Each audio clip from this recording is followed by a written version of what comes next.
Good evening, night owls, and welcome to Whisper Crowley. Tonight, I will guide you into a world of darkness, hoping to help you relax and unwind. Perhaps some of you will even drift into a haunting yet soothing sleep. Before we begin, let me know where you're listening from and what time it is for you. And now, we begin. I was maybe 8 or 9 years old when this happened, but I remember every detail like it was yesterday. Some experiences burn themselves into your memory so deeply that time can't touch them. And this is definitely one of those. It was during a family vacation to Gulf Shores, Alabama. We'd driven down from Birmingham for a long weekend, my parents, my younger brother Tommy, and me. It was one of those perfect summer days that you see on postcards.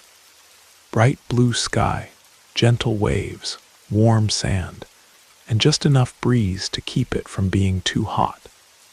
My mom had spread out our beach towels under a big umbrella, and she was busy setting up our cooler and organizing snacks, while my dad dozed in a beach chair with a baseball cap pulled down over his eyes. Tommy and I were exploring the area around our setup, looking for shells and interesting pieces of driftwood. That's when I saw it, about 30 yards down the beach, where the sand met a cluster of scraggly palm trees and sea oats. Something was moving in the branches. At first, I thought it was just a large bird, maybe a pelican or a heron. But as I got closer, I could see that it was definitely not a bird. It looked almost like a monkey, but it was much bigger than any monkey I'd ever seen in pictures or at the zoo. It had to be at least 4 feet tall, with long, muscular arms and grayish-brown fur that seemed to shimmer in the sunlight. But the most unsettling thing about it was its tail, this massive, serpentine appendage that was easily 6 or 7 feet long and as thick as my arm. The creature was using its tail like an extra limb, wrapping it around branches to support its weight as it moved through the trees. It seemed completely at ease in the canopy, swinging from branch to branch with fluid, graceful movements that were almost hypnotic to watch. I blinked hard, thinking maybe I was seeing things. When I opened my eyes, the creature was gone, completely vanished, as if it had never been there at all. I looked around frantically, scanning the trees and the beach, but there was no sign of it anywhere. Tommy had wandered over to where I was standing. "What are you looking at?" he asked, but I just shook my head. I wasn't even sure I'd seen anything real, and I didn't want him to think I was making things up. Later that afternoon, we decided to go swimming. The Gulf was unusually calm that day, with gentle waves that were perfect for kids. Tommy stayed close to shore, splashing around in the shallow water where the waves broke. But I was always a stronger swimmer, so I ventured out a bit deeper. I was probably 50 or 60 feet from shore, in water that was just over my head, when I felt something grab my ankle. It wasn't the undertow. I'd experienced that before, and this was completely different. This was deliberate, like fingers or claws wrapping around my leg and pulling me down with considerable force. I tried to kick free, but whatever had hold of me was incredibly strong.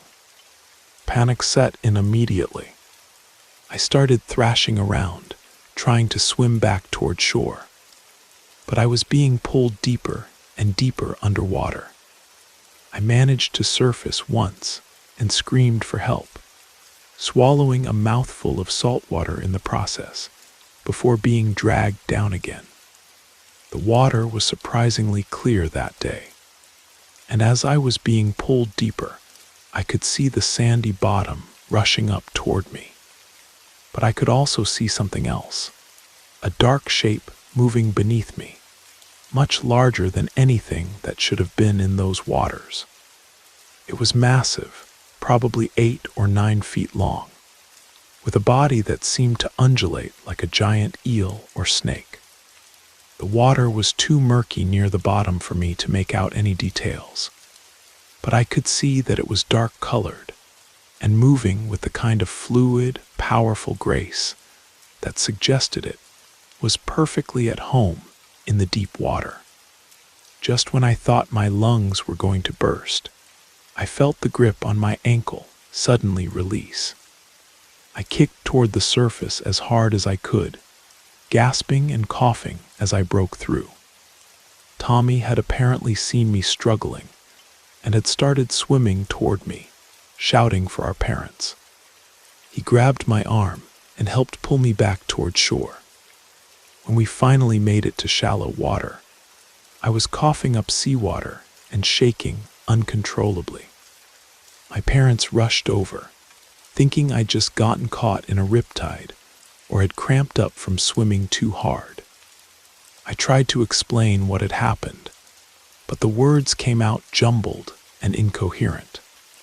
Tommy said I'd looked weird when he first saw me struggling, that my eyes were rolled back and my face had turned purple. He thought I was drowning, which I guess I was. As we were gathering up our things to leave, my parents had decided we'd had enough beach time for one day. I turned back to look at the water one more time. That's when I saw it again. About 100 yards offshore, in deeper water, where the Gulf turned from green to deep blue. Something large and dark was moving just beneath the surface. It was too far away to make out any details, but it was definitely there, and it was definitely watching us. I never told my parents the full story of what happened that day. Even now, as an adult, I'm not sure they would believe me. But I know what I experienced, and I know what I saw. We never went back to Gulf shores. My family started taking our beach vacations to Florida instead. Places like Destin and Panama City, where the beaches are more crowded and the water is clearer. I still love the ocean, but I'm much more cautious about swimming in deep water. Sometimes, late at night, I wonder what would have happened if Tommy hadn't been there to help me. Would I have become just another drowning statistic? Another tragic accident that happens to tourists who don't respect the power of the sea? Or would I have simply disappeared, pulled down into the deep water to become food for something that shouldn't exist? Something that lives in the spaces between the world we know and the world we pretend doesn't exist. I guess I'll never know, and honestly, I'm okay with that.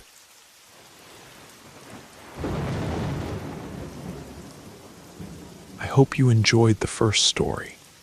If you did, don't forget to leave a like. But if I didn't do my job well, feel free to give it a thumbs down. Either way, drop a comment and let us know where you're listening from and what time it is for you. Now, let's continue.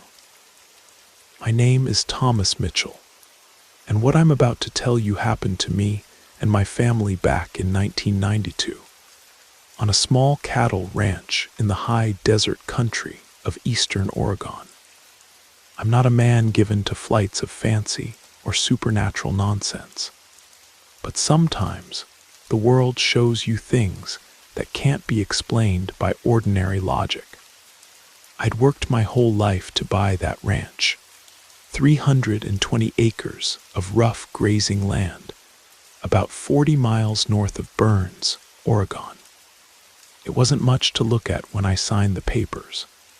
An old ranch house that hadn't seen paint in decades, a weathered barn with a sagging roof, and pastures so overgrown with sagebrush you could barely see the fence lines. But it was mine, and that meant everything to a man who'd spent his youth working other people's land for wages that barely kept food on the table. My wife Sarah and our two young children, Michael and Emma, made the move from our rented house in town that spring. My partner Eugene Martinez, who'd been my closest friend since we worked together on the railroad crews in our 20s, came along to help get the operation started. Eugene was a good man, steady, hardworking, and reliable as sunrise. His wife Maria and their boy stayed in Burns until we could get the place habitable. The first few months were a blur of backbreaking work. We rebuilt fences, cleared pastures, and brought the old windmill back to working order. By midsummer, we'd planted 50 acres of hay and were running about 30 head of cattle, not enough to make us rich, but a start toward the life I'd always dreamed of. It was in late August when the strange occurrences began. I'd been staying up late most nights, checking on a cow that was having trouble calving. She was a good Hereford, and I didn't want to lose her or the calf if I could help it. The barn was about 100 yards from the main house, and I'd rigged up some electric lights so I could work after dark. One night around 11 o'clock, I was heading back to the house after a successful delivery, twin calves, both healthy, when I heard the sound. It was coming from the old equipment shed we used for storing hay and tools. The noise was rhythmic, like someone throwing grain against the wooden walls, mixed with the clatter of metal tools being knocked around. Our two dogs, a pair of mixed-breed cattle dogs named Duke and Ranger, were lying on the front porch. They heard the noise too, but showed no interest in investigating. That struck me as odd. Those dogs would normally bark at a field mouse if it got too close to their territory. Instead, they just lifted their heads, looked toward the shed, then settled back down like nothing was happening. I grabbed my flashlight and a loaded revolver from the gun cabinet. Sarah appeared in her nightgown, asking what was wrong. I told her I thought we might have a prowler in the shed, and she insisted on coming with me to hold the light. As we approached the shed, I could clearly see a tall, thin figure moving around inside through the gaps in the weathered siding.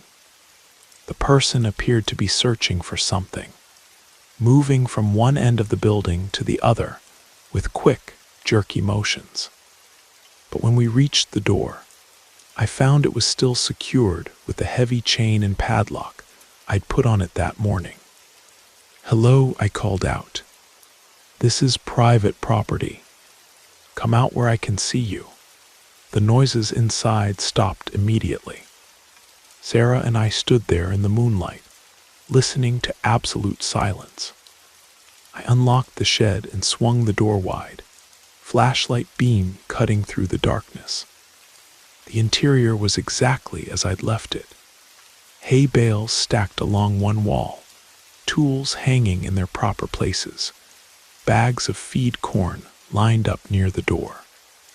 Nothing was disturbed, nothing out of place. But as we turned to leave, the sound started again.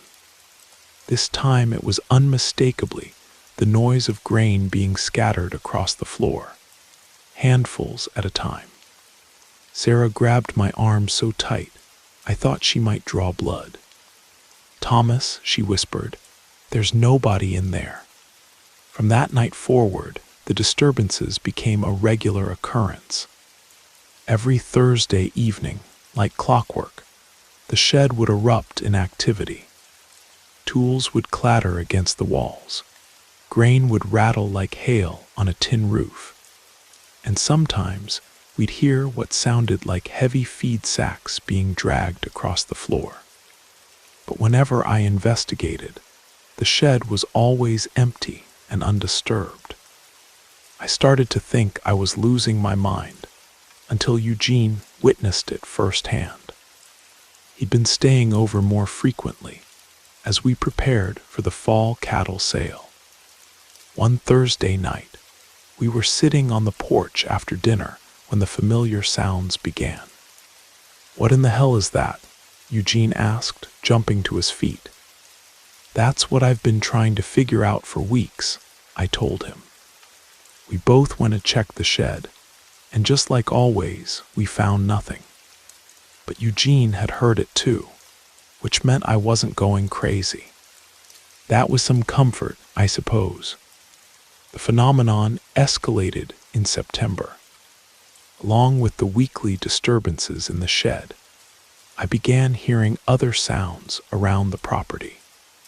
Late at night, usually between midnight and 3 in the morning, I'd hear the thunder of hoofbeats and the whistles and calls of cowboys driving cattle. It sounded like a large herd moving across the pastures behind the house, heading toward the main corral. At first, I assumed it was just the neighbors' cattle getting loose. The Brennan Ranch bordered our property to the east, and old Jim Brennan ran about 500 head on his spread. But when I checked with him, he said his cattle were all accounted for and secure in their home pastures. The mystery deepened one clear October night when Sarah was in town visiting her sister. I was alone on the ranch, and around midnight I heard the familiar sound of cattle and riders approaching. This time I was determined to get to the bottom of it. I put on my boots and jacket and walked out to the corral, figuring I'd finally meet whoever was using my land for late-night cattle drives. What I saw defied every rational thought I'd ever had. A herd of about 40 cattle was moving across my south pasture, their forms clearly visible in the bright moonlight. Behind them rode a lone cowboy on horseback, whistling and calling to keep the animals moving toward the corral. The whole scene looked perfectly normal except for one impossible detail. All of them, cattle and rider alike, were translucent, like figures made of moonlight and shadow. I stood there watching as the ghostly herd approached the corral gate. The phantom cowboy dismounted and opened the gate just like any living rancher would do. The cattle filed through in orderly fashion, and the rider closed the gate behind them. Then, as I watched in amazement, the entire herd simply faded away like morning mist. The cowboy was the last to disappear. Before he vanished, he turned in my direction and touched the brim of his hat in a respectful gesture. Even at that distance, I could see he was an older man with a white mustache, wearing the kind of clothes ranchers favored 50 years ago.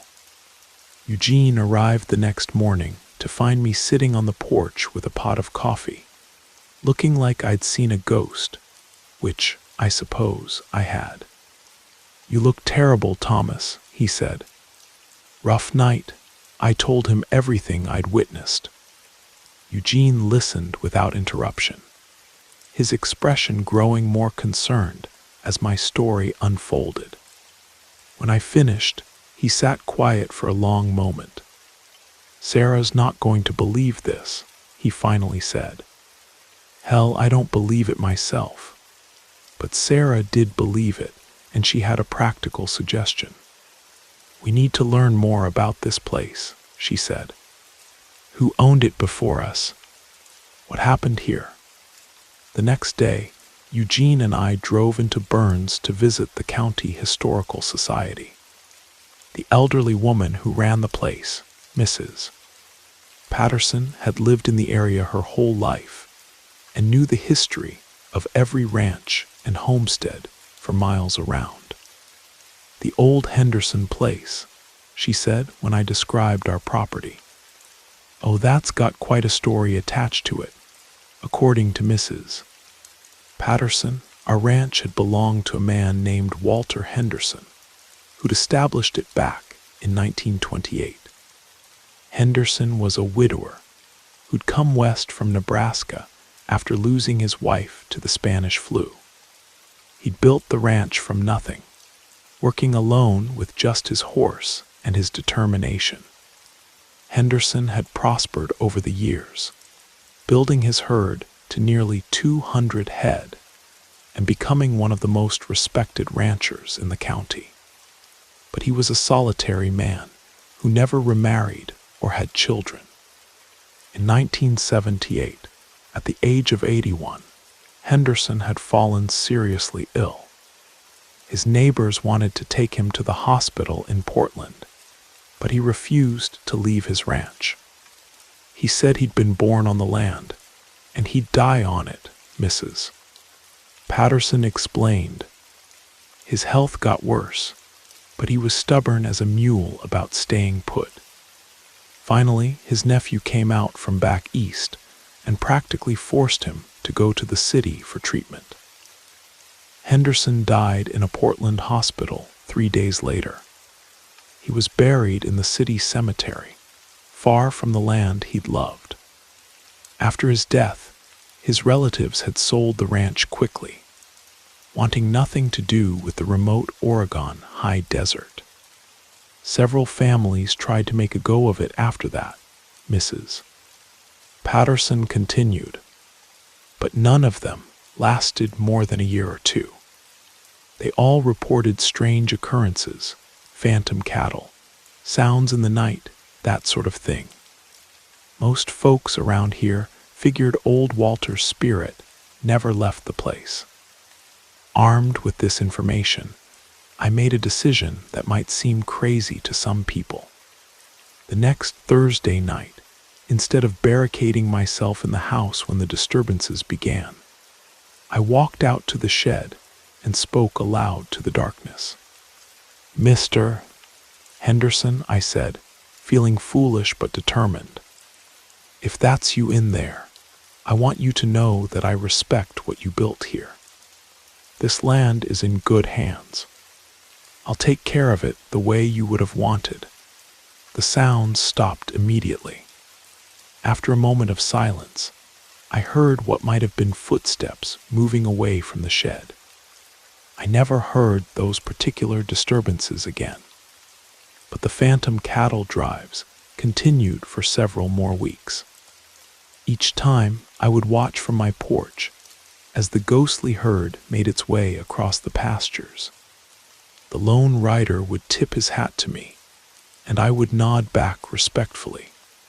It became a strange sort of routine, this midnight acknowledgement between the living and the dead.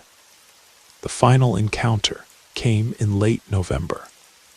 I was checking on the cattle in the main corral when I saw the phantom cowboy approaching on foot. He walked right up to the fence where I stood, and for the first time, I could see his face clearly. He was indeed an older man with weathered features and kind eyes. His clothes were work-worn, but clean, the outfit of a man who took pride in his appearance, even during hard labor. "You're doing good work here, son," he said, his voice carrying clearly across the cold night air. "I can rest easy now, knowing the place is in good hands." "Thank you, Mr. Henderson," I replied. "I'll do right by your land." He smiled and touched his hat brim one final time. "I know you will." Then he faded away like smoke, and I never saw him again. The next week, I drove to Portland and found Walter Henderson's grave in the city cemetery. It was a simple marker with just his name and dates. Nothing to indicate the life he'd built or the land he'd loved. I arranged to have him moved to the small cemetery outside Burns, where he could rest among the high desert hills he'd called home. The disturbances stopped completely after Henderson's reburial. Our ranch prospered over the years, and we raised our children there in peace. I always felt like we had Walter's blessing on our efforts, and maybe his protection too. That was 30 years ago now. I'm retired, and my son Michael runs the ranch these days. Sometimes, on quiet nights when the moon is full, I'll sit on the porch and remember that strange autumn when the past reached out to touch the present. I learned something important during those months.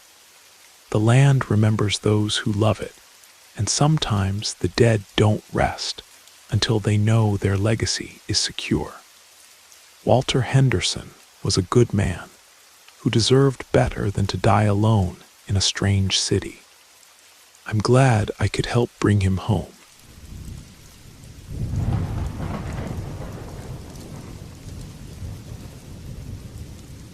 My name is Samuel Hayes, and I'm originally from a small town in eastern Montana, not far from the North Dakota border. Most of my family has passed on by now. Just a few cousins left scattered across the plains. But the memories of the older folks still live on in the stories they left behind.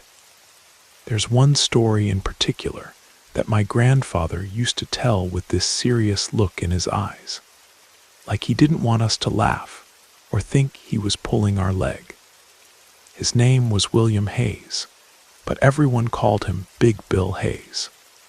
He worked cattle ranches his whole life, a quiet man, one of those who never cared much for idle chatter. But when he spoke about certain things, people listened.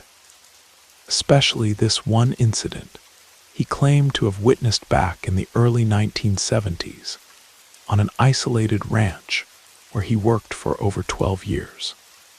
He didn't like telling this story to just anyone.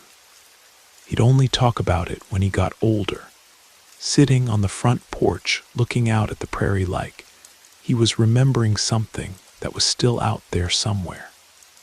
And he always started the same way. That man was never like the others. It's with that same respect that I'm passing along what I heard, and with respect that I hope you'll listen. Believing is up to you, but I expect anyone hearing this to show proper consideration for a good and honest man. According to my grandfather, it all started when the ranch owner, a place called Blackwood Ranch, hired a new hand from out of state. The owner was a man named Charles Blackwood, descended from old Scottish settlers who'd claimed the land back in the 1800s. Nobody knew much about this new hire. He showed up alone with just a duffel bag over his shoulder. No truck, no horse, and he didn't say much. Said his name was Marcus. Just Marcus. Nothing more. Whatever you asked him, he'd answer with maybe 1 or 2 words, but you could tell he was a hard worker.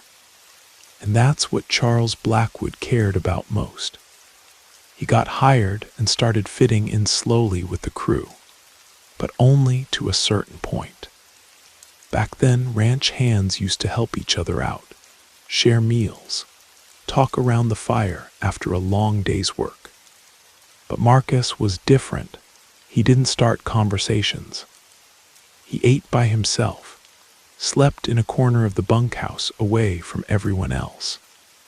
He didn't like talking much, and he sure didn't like small talk. The other hands figured he was just carrying some kind of hurt, the way a man does when life's been hard on him, so they left him alone. After a while, strange things started happening around the ranch. One day, 2 calves went missing in the back pasture and turned up dead with their guts torn out and bite marks, so big nobody could figure out what kind of animal could have made them. Not long after that, a sheep was found hanging from a tree branch like whatever killed it had somehow dragged it up there. The hands thought it might be a mountain lion, but there hadn't been any reports of big cats in that area for decades. The nights started getting strange too. The dogs would bark at nothing, growling at the darkness, and nobody could get a decent night's sleep. At first, people said it was some kind of spirit from the old burial grounds. The Blackfoot had lived on that land long before the white settlers came. Others said it was a demon from the crossroads, where the old cattle trail met the main road. Everyone had their own theory. One of the ranch hands, a guy named Chuck, claimed he saw a figure running across the pasture in the middle of the night. Said it was short and covered in hair, making this weird sound with its footsteps. The other hands said he was drunk and laughed it off. But my grandfather, who wasn't one to talk nonsense, started getting suspicious. He told me about one particular night he never forgot. They were coming back from chasing down a steer that had wandered off him and Marcus, getting close to the gate that led to the main corral. The moon was high, and the horses were moving slow. That's when he noticed Marcus staring out at the prairie with this strange look, like he was hearing something nobody else could hear. My grandfather called out to him twice. On the third time, Marcus turned around slowly, and his eyes were red like he'd been staring into a fire. It only lasted a second, then they went back to normal. My grandfather didn't think much of it at the time, figured he was just seeing things. But after what happened later, he remembered details about Marcus's arrival that he hadn't noticed before. After that, my grandfather started paying closer attention to him, and things only got worse. That month, the cattle were scattering more than usual. Everyone said it was because of the drought.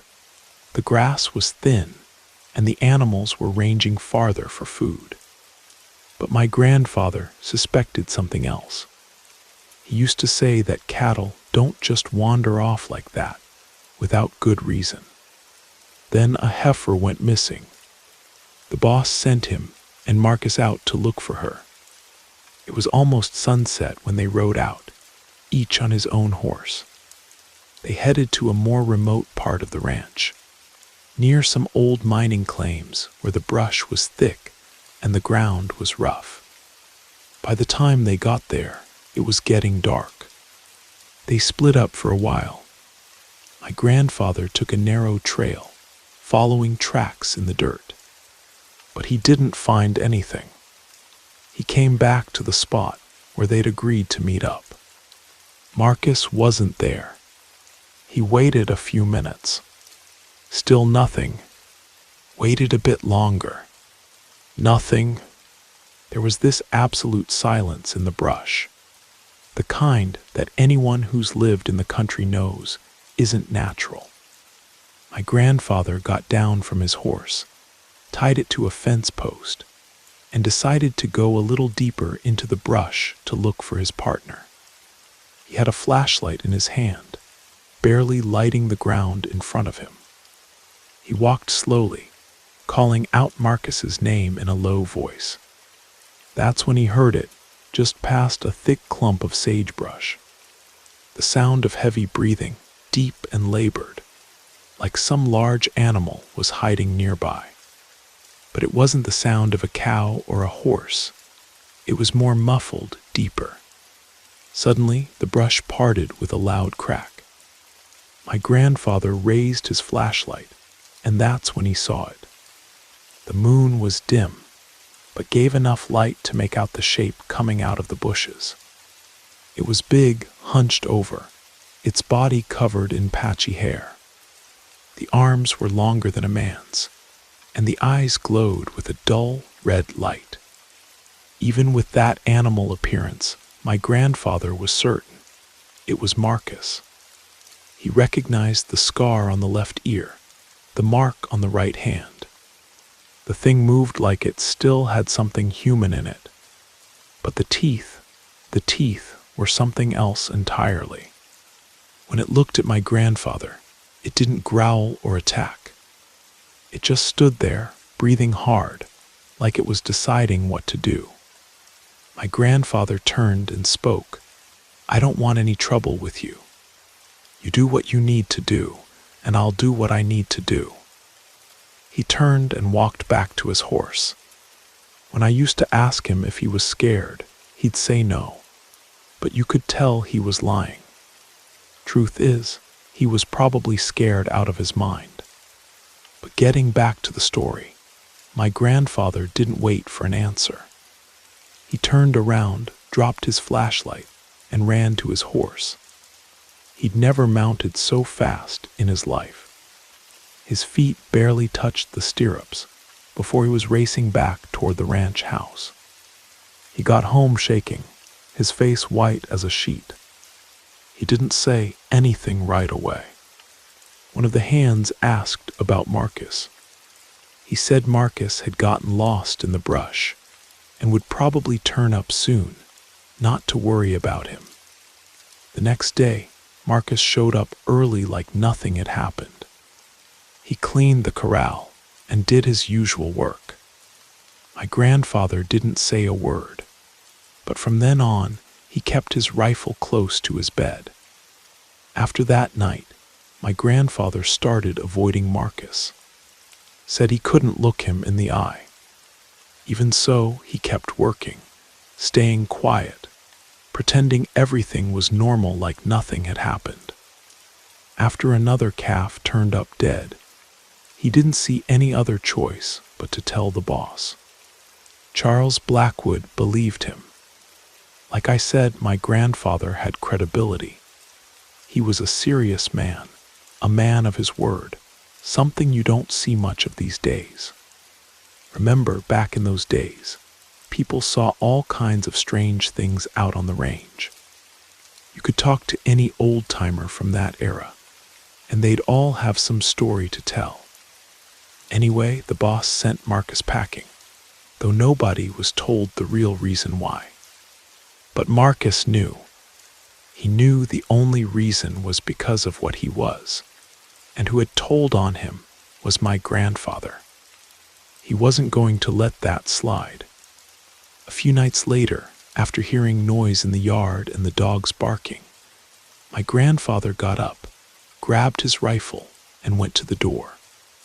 When he opened it, he didn't see anything, but he could smell the strong, bad odor like dead animals mixed with wet earth. He looked toward the corral. The cattle were all agitated. One of them bellowed loud, like it had been hit. My grandfather walked slowly, finger on the trigger. Getting closer, he saw the corral gate was partly open and the lock was on the ground. There was no sign of breaking and entering, just marks in the mud, big, deep footprints. Some looked like animal tracks, others like a person's. That's when he heard the scream. It came from near the stock pond, a harsh, guttural sound mixed with something else. It made his blood run cold. He didn't wait around, he ran back to the house, locked the door, blew out the lantern, and sat there with his rifle across his lap until dawn broke. 3 days later, they found Marcus at the edge of the property, lying in a clearing, covered in scratches, sleeping like he'd been traveling for days. When he woke up, he said he'd had some kind of strange dream and didn't remember anything. The boss looked him straight in the eye and said, "I'm only going to tell you this once. If I see you around here again, nobody's ever going to see you anywhere again." For many years after what happened at that ranch, my grandfather avoided mentioning Marcus's name. Sometimes when people talked about werewolves or restless spirits, things like that, he just listened quietly. He never denied it or said it was true. He'd just say, "Some things are better left alone." He only started telling the story again when he got much older, when he didn't leave his chair much and spent his days looking out at the prairie. That's when he told me everything I've shared with you now. He said Marcus wasn't a bad person. He was quiet, strange, but he never hurt anybody on purpose. It's just that when the thing took hold of him, he wasn't himself anymore. He also told me that after Marcus left the ranch, he heard from another rancher in the area that a man matching Marcus's description was seen in a nearby county, walking naked through the wilderness, all scratched up with this lost look in his eyes. Then he disappeared. They say he was spotted in more than one town after that, always the same way he'd show up, work quietly for a while, then vanish one night without a trace. A few years later, in the ranch country outside Billings, there was a similar incident. A goat torn from its pen and dragged into the woods with claw marks in the ground. A local rancher swore he saw a creature standing upright with eyes like fire. My grandfather learned a lesson, and he always told me this.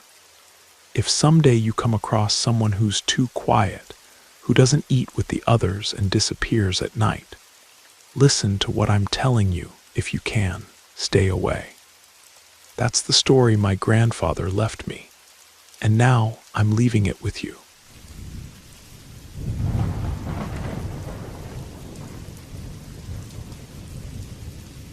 Good evening. My name is Dennis, and I've always been one of those people who enjoys sharing strange tales and listening to other people's unusual experiences. But I never imagined I'd have something so unsettling to share myself. Until recently, I lived with my wife Catherine in a modest house. We built step by step on a piece of land my father left me when he passed. We'd always dreamed of having something that was truly ours. When he died, I inherited this plot of land near a cluster of small farms, an isolated place surrounded by greenery, with that quiet, rural atmosphere I've always loved. At first, the idea of transforming that empty lot into our home filled me with excitement. But getting everything up and running took much longer than we'd anticipated. I was working double shifts at the factory, and Catherine handled the house planning and small renovations we could afford without breaking the bank. Some weekends, friends would come by to help. It took us nearly 3 years to see the skeleton of our house finally take shape. It was a humble place, 3 bedrooms, 2 bathrooms, a spacious kitchen because Catherine loves to cook and wanted plenty of room, and a living room we divided into 2 areas. We built everything gradually, literally brick by brick. When we finished, it was emotional. I loved walking through the backyard at night, looking up at the stars, talking with Catherine about the future, making plans. When we moved in permanently, I felt pride in every single brick I'd laid. It seemed like I finally had my refuge, far from the chaos we'd lived with before. Catherine always said the air felt pure out there, and I agreed. There was a unique tranquility, no car noise, no neighbors arguing. Our companions were the morning birds and the occasional distant bark of a dog. We were content like that for quite some time. It was the kind of peace not everyone understands, but it's what I'd always wanted. Then suddenly, a situation arose that disrupted our entire routine. My cousin Rodolfo reappeared after many years, without any contact. He'd always been somewhat unreliable. As a teenager, he'd lived in various relatives' houses. Then he disappeared into the world, drifting from city to city, sometimes doing odd jobs, sometimes getting into trouble. When he called me out of the blue asking for help, I couldn't say no. He said he needed a place to stay, that he was broke and directionless, that he'd been through a difficult period. At first, I didn't want to involve Catherine in this situation. but I ended up telling her everything. She listened in silence and then said, "If he has nowhere else to go, we can't deny him help, but you know Rodolfo doesn't have a good track record." I agreed, but said maybe it was time to give him a chance. Rodolfo and I grew up together as children, sharing my grandmother's house since his mother died early and his father disappeared. So I felt I had some kind of obligation to help. Catherine was hesitant but didn't complain. Rodolfo arrived on a Wednesday afternoon. Without warning, he'd be coming that exact day. He showed up with a backpack, wearing worn clothes, looking exhausted with dark circles so deep it seemed like he hadn't slept in days. He apologized for the inconvenience, said he was willing to help with whatever was needed, yard work, repairs, anything. He spoke almost robotically, without much eye contact. Catherine received him politely, but I could see she was uncomfortable. I don't blame my wife.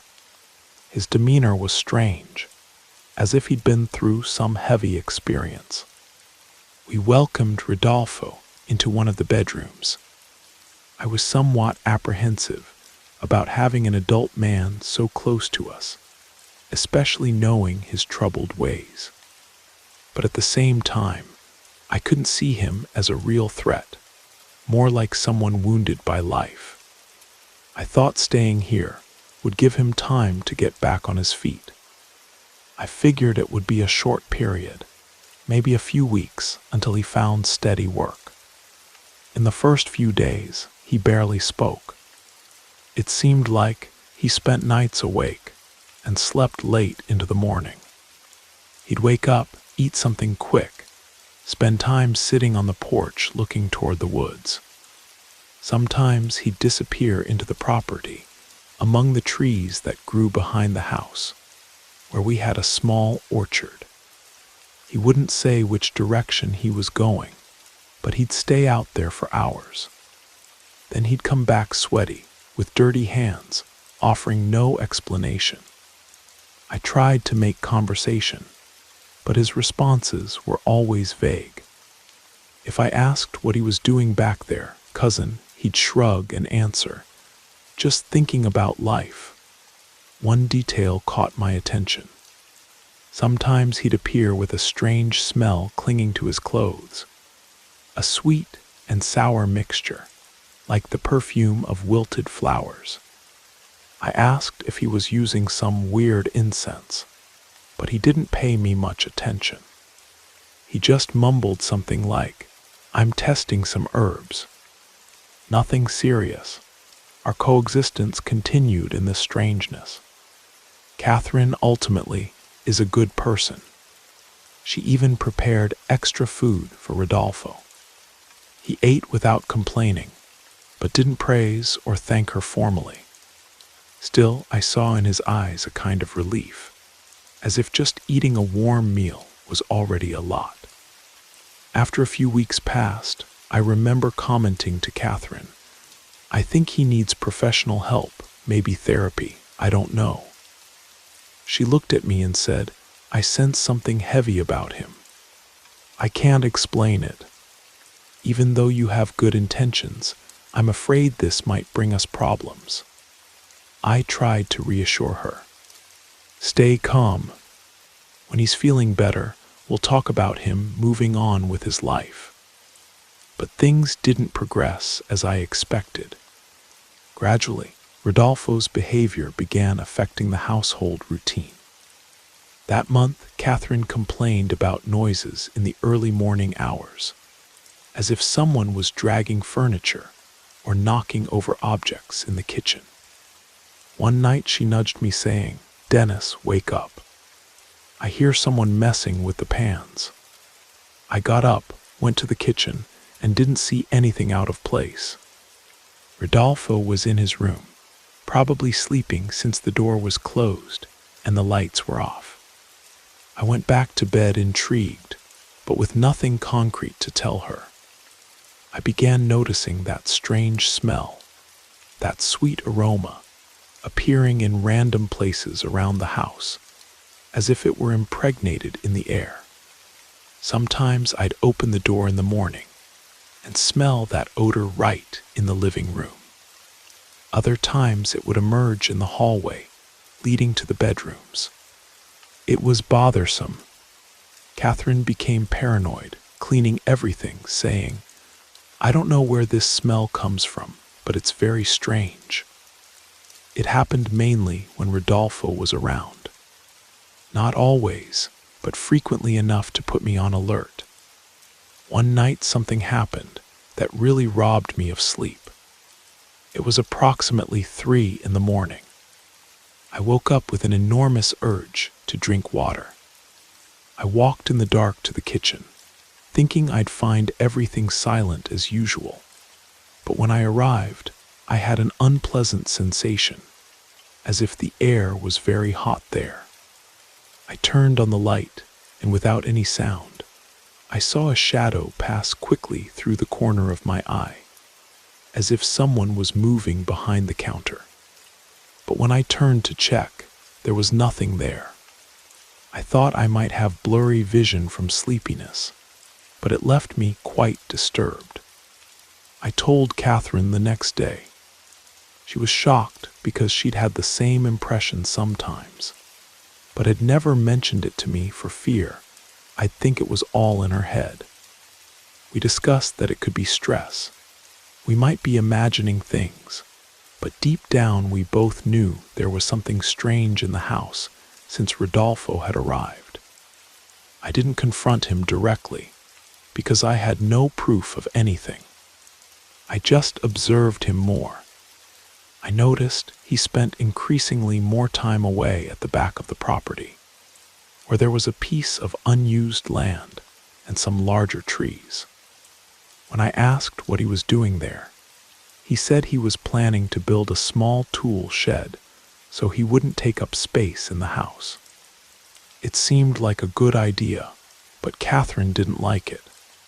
She said to me, "What if he becomes even more isolated? We won't even know what's happening back there." I replied that maybe it would be better to have that separate space since the atmosphere inside the house was getting heavy. The weeks turned into months, and I began having confused dreams. I dreamed that I heard a voice calling me from the backyard.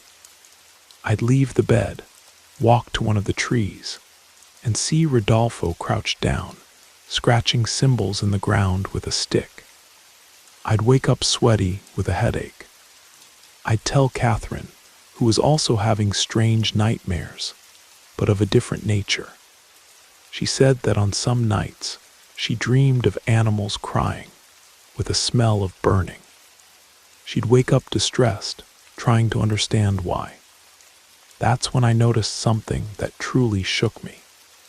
One of our dogs woke up sick, unable to stand, as if it had been startled or was under some kind of intoxication. I took it to the village veterinarian, someone I knew who worked from home. He couldn't say exactly what the little animal had, said it could be some kind of poison or toxic plant it had ingested. He prescribed some medicines, but the dog was wasting away. Within a few days, it died. It was a shock because this dog had been with us for quite some time, always healthy. Catherine cried a lot. I was very upset. And strangely, Rodolfo remained cold, saying only, "That's a shame, but that's life," and going back to isolating himself. Since the dog's death, Catherine began insisting that I find a way for Rodolfo to leave the house. She said she didn't feel safe, that the children, we have 2 daughters, Anna and Sophia, 8 and 5 years old, were getting scared by the nighttime noises. I tried to calm her down, but I was also worried. One night, Diana came to our room, saying she saw someone standing at her window. We went to check, but there was no sign of anything. I wanted to believe it was her imagination, But deep down, I began to be certain that something was very wrong. It didn't take long for new pieces of this puzzle to appear. Rodolfo began looking increasingly physically worn down.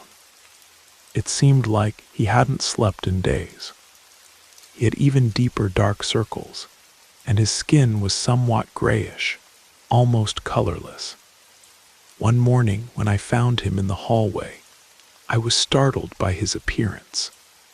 He was holding a water bottle, trembling, and looked at me without any expression. He was so thin that his clothes hung loose. I tried to ask if he needed help, but he just nodded and continued to his room. After that, he disappeared for the entire day. 2 weeks passed. It was the most tense period. Catherine and I talked about the possibility of looking for a church, a priest or pastor to bless the house, because we couldn't stand those sensations and strange occurrences anymore. But we were afraid of offending Rodolfo somehow. I still harbored hope that he would change or leave voluntarily, but it didn't happen. One night, our daughter Diana came back scared, saying she heard Rodolfo talking to himself outside in a strange language. Catherine confronted me. "You didn't say he'd only stay a short time. Look what's happening." I felt anger but also pity for him. Maybe he was mentally disturbed. I decided to talk to him the next day, but I didn't have the courage. The situation took a turn when one night Catherine nudged me again. "Dennis, wake up. I think there's someone in our backyard." I got up quickly, grabbed a flashlight, and went to the window. What I saw chilled me. There was a small bonfire in the corner of the property, near the large trees. It wasn't a big fire, but it was clearly intentional. Next to the bonfire was Rodolfo's silhouette, motionless. It seemed like he had his head down, as if praying or saying something. I couldn't see details, just his figure. I felt a shiver, and that's not just an expression, because I never imagined my cousin was performing rituals or anything like that. I wasn't one to believe in witchcraft or occultism, but seeing that scene, I began to think it might be something of that nature. When morning came, I went to talk to him. "Rodolfo, I saw you with fire in the back. What's happening?" He looked away, stayed quiet for a while, then said, "I'm doing something to heal myself, Dennis. You don't understand. It's nothing against you all." I said, "Sorry, but this is crossing the line. There are children in the house. We're worried. If you need help, we can take you somewhere, but we can't continue like this." He shook his head without responding immediately and walked back to his room. He seemed sad or frustrated. I couldn't tell. It was that same afternoon that Catherine found some feathers scattered near the same tree. Many of them, as if from some large bird. We don't raise chickens, but some people nearby do, and sometimes the birds wander around. The way those feathers were arranged was disturbing. It seemed like they had been plucked and thrown around something. Catherine cleaned everything up, but I felt she was horrified. I was too, honestly. I thought my cousin had, I don't know, sacrificed an animal, but without proof, I didn't want to accuse. I just kept mulling over this suspicion. A few more days passed. On a Thursday, I came home from work and found Catherine with a terrible expression. She pulled me aside and said, "Dennis, I can't take it anymore. We need Rodolfo to leave. The girls are terrified. Yesterday, Sophia said she woke up and saw him standing in the hallway, staring at their bedroom door." "Are you sure? Couldn't it have been someone else? There's only us here, Dennis." Who else would it be? I sighed. I felt she was right, but I didn't know how to confront Rodolfo. I still had a bond of compassion. Even so, I decided that the next day, I'd have a definitive conversation. I didn't get the chance. At the end of that same night, around midnight, we woke up to a noise that sounded like a heavy thud, as if someone had knocked over a heavy piece of furniture. I got up and noticed the girls had woken up too. My heart raced. I grabbed a slipper I keep in the corner of the room and ran to the hallway, Catherine behind me, trembling. When we got near Rodolfo's room, I noticed the door was ajar. I called Rodolfo. "Is everything okay?" No response. I pushed the door. The room was dark, but even in the darkness, I could see the bed was empty. A bedside lamp knocked over beside it, and his backpack thrown on the floor. I felt my chest tighten, but I went in. I turned on the light and was faced with a scene I'll never forget. There were dark stains, somewhat stuck to the floor, as if it were mud mixed with something else. And the smell was that sweet and sour smell, only much stronger. I stood there for a few moments without reaction. Catherine stepped back. The girls started crying. I just grabbed the flashlight and went out the back door that leads to the backyard. I imagined Rodolfo must have gone out, and I feared finding something worse outside. I walked slowly, calling his name. Step by step, I approached the trees. The night was too quiet. You could only hear the sound of crickets. Suddenly, I saw a shadow, somewhat crouched, next to a mango tree trunk. I pointed the flashlight, and it was him, Rodolfo. He was with his back to me, somewhat hunched over. I couldn't see what he was doing, but he seemed to be digging in the earth with his hands. I got close and said, "Rodolfo, what happened? Are you okay?" He didn't respond, continued moving the earth. I touched his shoulder, and then he turned his head with a jolt. He looked at me with wide eyes, an expression I'd never seen on anyone. He had dirt stuck to his face and was sweating despite the night's cold.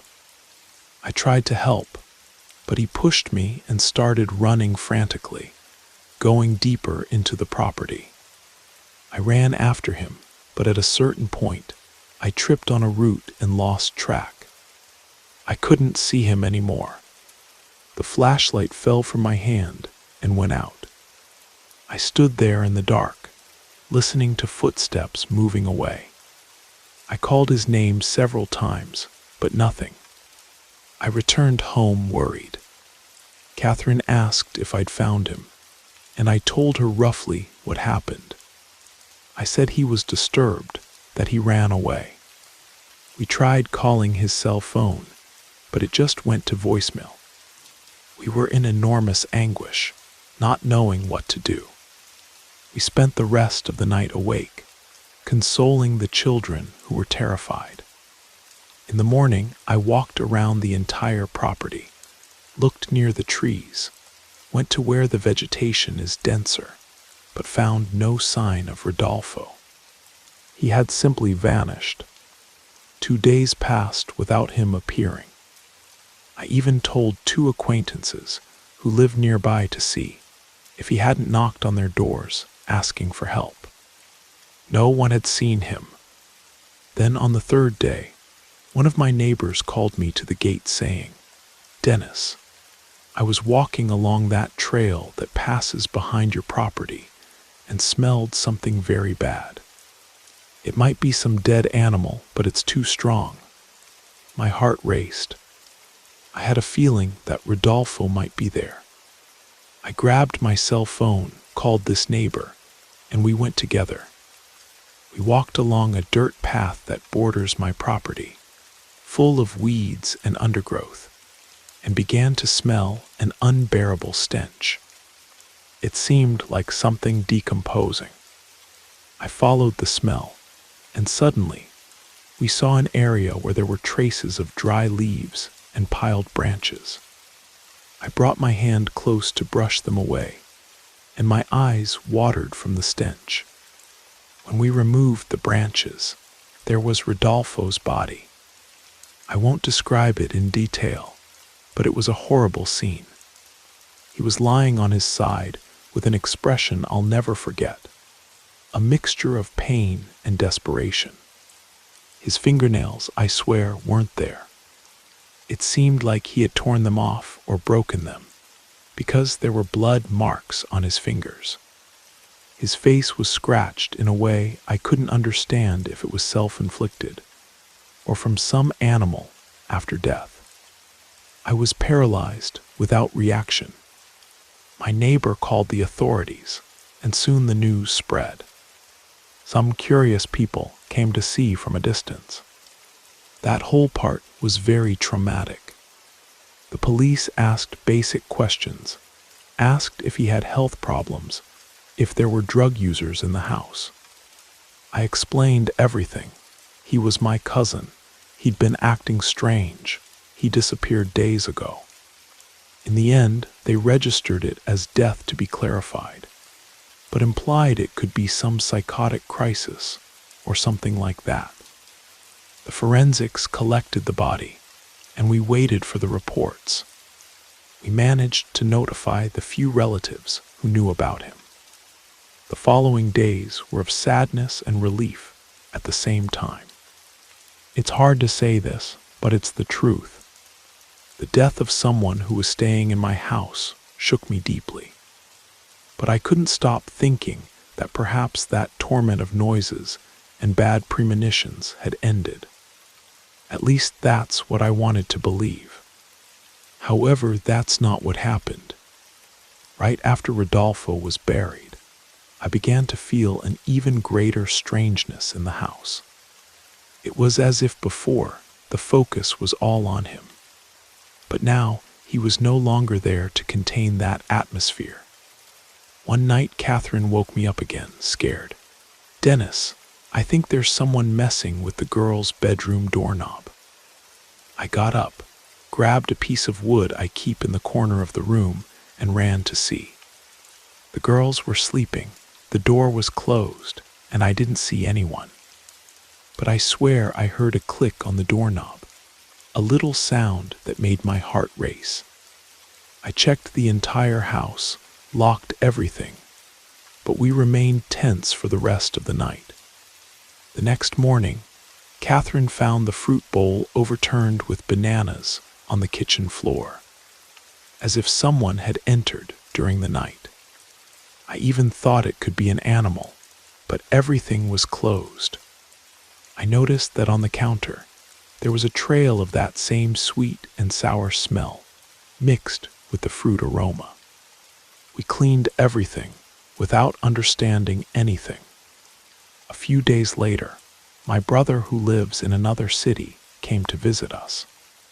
He didn't know the whole story, just that a cousin of ours had died, and we were shaken. When he arrived, he noticed I was pale and nervous. He stayed just one weekend, but on Sunday morning he called me aside. "You're not well, Dennis. I see that even the girls seem scared. Tell me what's happening." So I told him everything. He listened calmly and said, "This kind of thing can be psychological. You went through trauma. It might be that you're so shaken that everything takes on a more somber interpretation." I agreed it could be part of the grieving process and fear, but I couldn't ignore the concrete facts. Catherine explained the situation better, telling in detail how Rodolfo behaved, the bonfires, the probable animal sacrifice, our dog's death, and everything else. She finished saying she felt there was a kind of trail of him left in the house, a bad energy. My brother didn't laugh or mock. He just said maybe it would be worth asking a priest to come give us a blessing. or for us to pray together. Catherine agreed immediately. I, who had always been more skeptical, agreed because I saw no other way to calm that atmosphere. We contacted a priest from the region who appeared on a Monday afternoon. He entered, heard our account briefly. We didn't give many details, just said we wanted to bless the house and said a prayer in each room. I confess that while he prayed, I felt a lump in my throat, as if I might cry at any moment. In the following days, it seemed the environment became lighter. The nights became silent, without strange noises, without that uncomfortable sensation. Catherine and I began to relax. Life was returning to normal, and the girls managed to sleep without waking up scared. But as if it were a last card played, something happened shortly after. I was cleaning the backyard one morning, trying to remove dry leaves near the mango tree where I'd seen Rodolfo for the last time. Suddenly, I noticed there was a small depression in the ground, as if someone had dug there recently. I got curious and used the hoe to see if there was something buried. After a few strikes, the hoe hit something hard.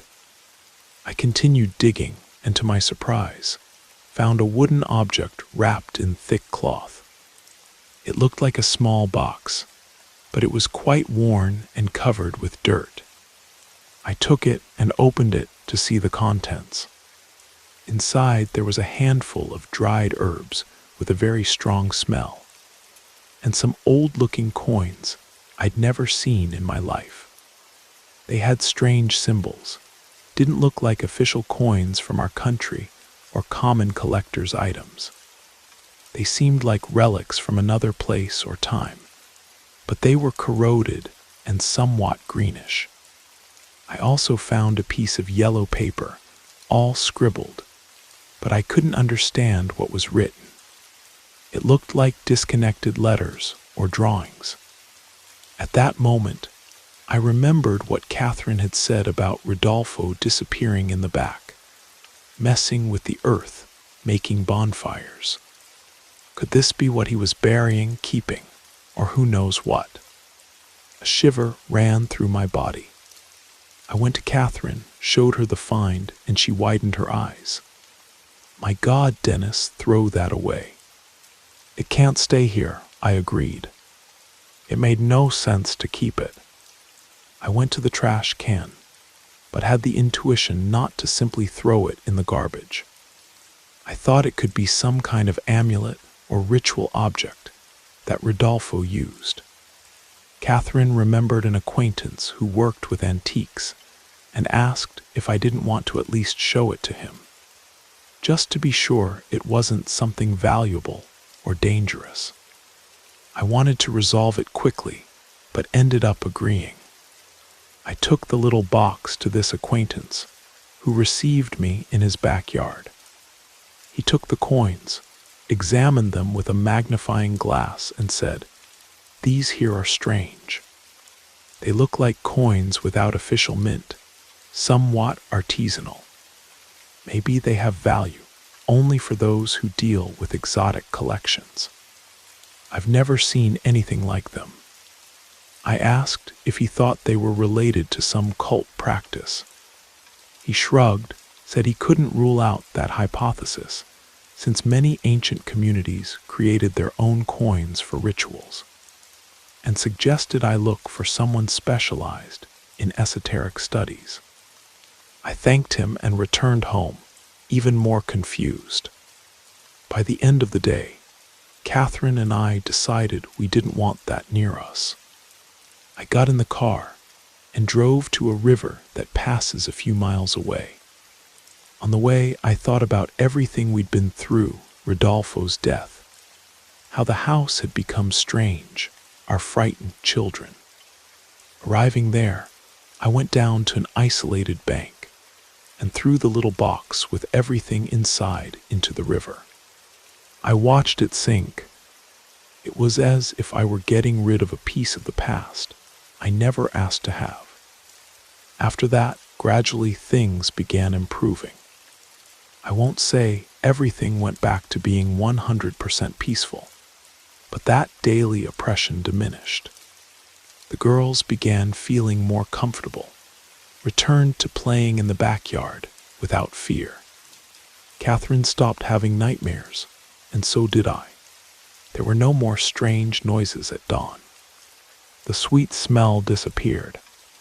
Even so, I confess that sometimes I catch myself remembering Rodolfo's face. I can't get those deep dark circles out of my head, that empty expression. I wonder if we couldn't have done something better for him. Maybe hospitalized him, maybe talked about what tormented him. But I also remember everything bad that happened while he was here. I can't simply ignore it. Catherine thinks he was involved in some kind of sect or messing with forces we don't understand. I, on the other hand, prefer to believe he had serious psychological problems and ended up following a sick path that led him to terrorize himself. It might be a mixture of both things. What I know is that when I think about it all, I feel discomfort in my chest. But I continue living, taking care of my family and my land, hoping that nothing like this will happen again. I still sometimes feel a pang of apprehension when I pass by the trees at night, but I don't let it dominate me. I turn on a flashlight, look at the sky, breathe deeply, and remember that this is still my house. It was built with effort and love. If there's something bad, it won't prevail. At least that's how I face it now. It might seem like just a sequence of tragic events, without proof of anything supernatural. But whoever lived here knows how it was. Every smell, every noise in the dark, every strange coincidence, everything left marks. There are nights when I still dream that Rodolfo is standing on the porch, looking at me as if he wanted to say something. I wake up with my heart racing, but then I breathe and move forward. I tell this story so you understand that things aren't always clear. Sometimes what seems like pure madness might have roots that go beyond what we can see. Even without proof of any occult force, I believe something negative coming from Rodolfo himself impregnated the house. Whatever it was dissipated when we threw away that object and asked for religious help. Maybe there's no clear explanation. What matters is that we moved forward. My family is well, and I hope his spirit is at peace wherever he is, free from the torments he lived with. Maybe that's the only way for us to be at peace too.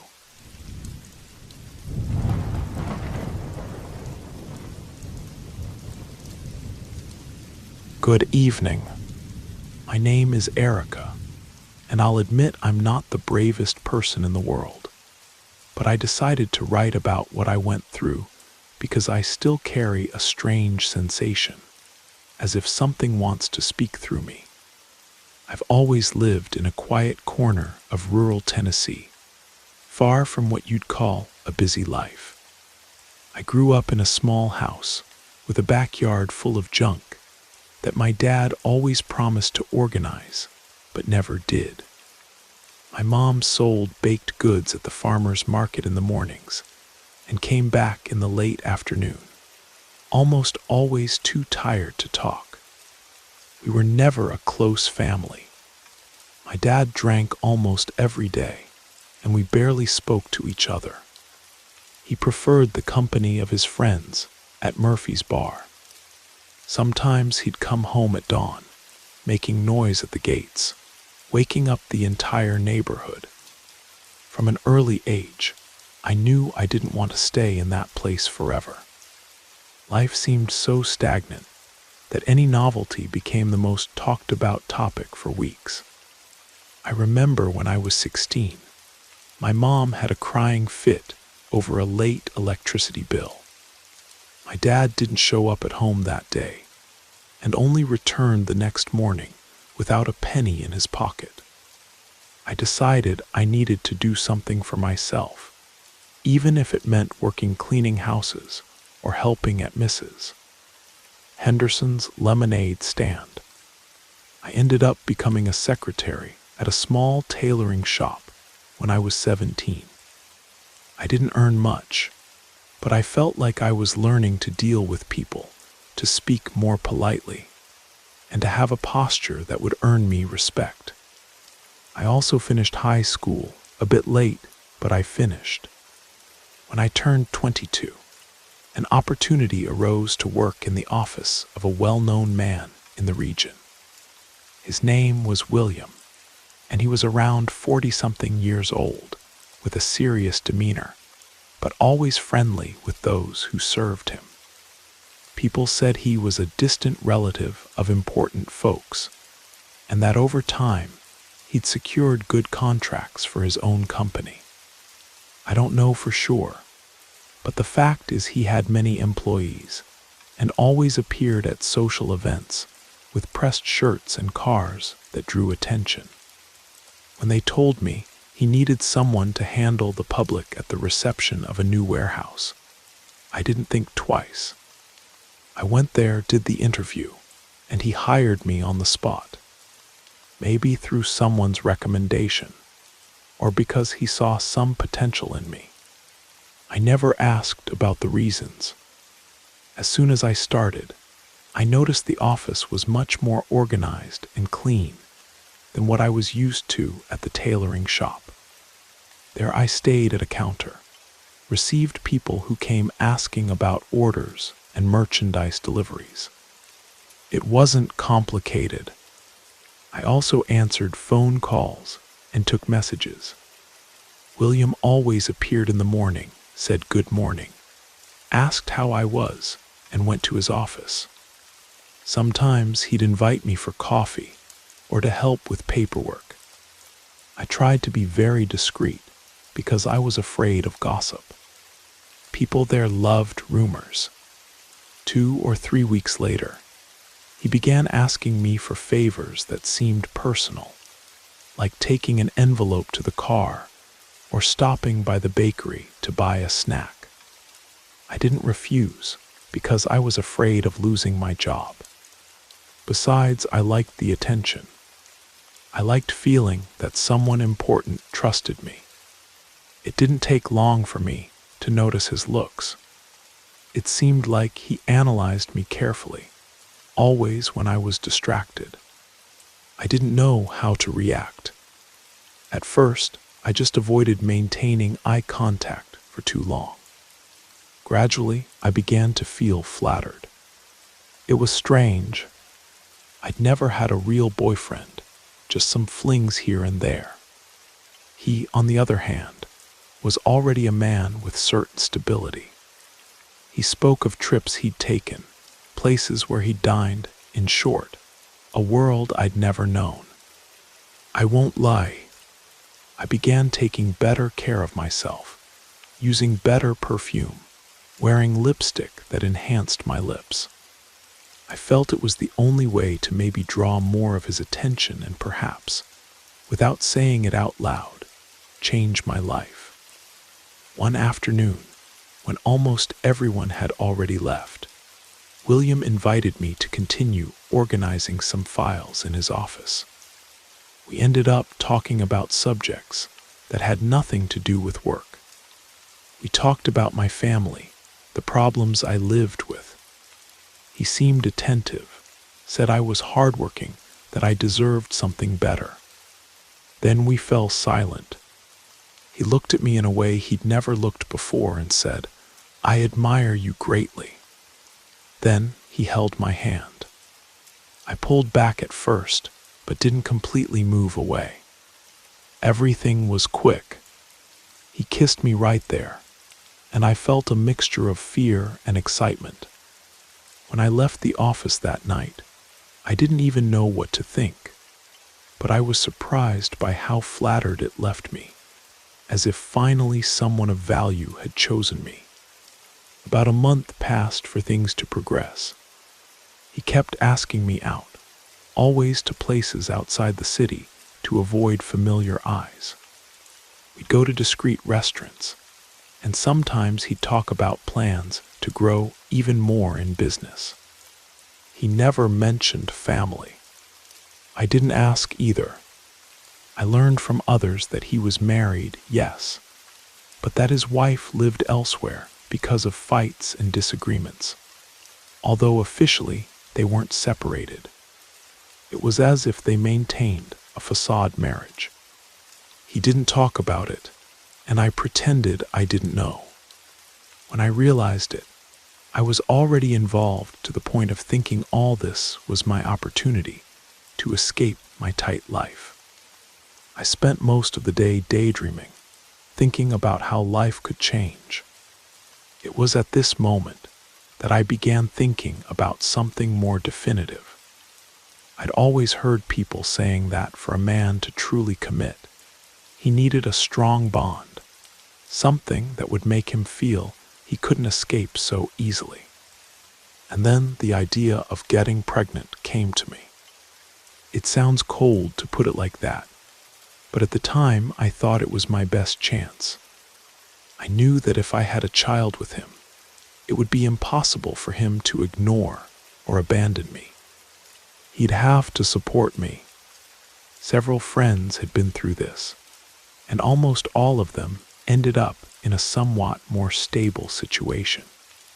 That's when I decided to stop taking birth control on my own. I thought that with time, something would happen naturally. But months passed and nothing. I had irregular cycles.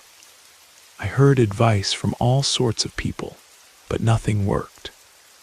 And I couldn't talk about the subject openly, because William never clearly said he'd commit to me, just hinted that he'd help me at any cost.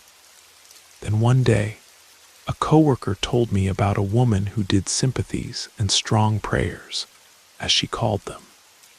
She said this woman had helped her niece get pregnant. I think I was so focused on the idea of securing my future that I accepted without hesitation.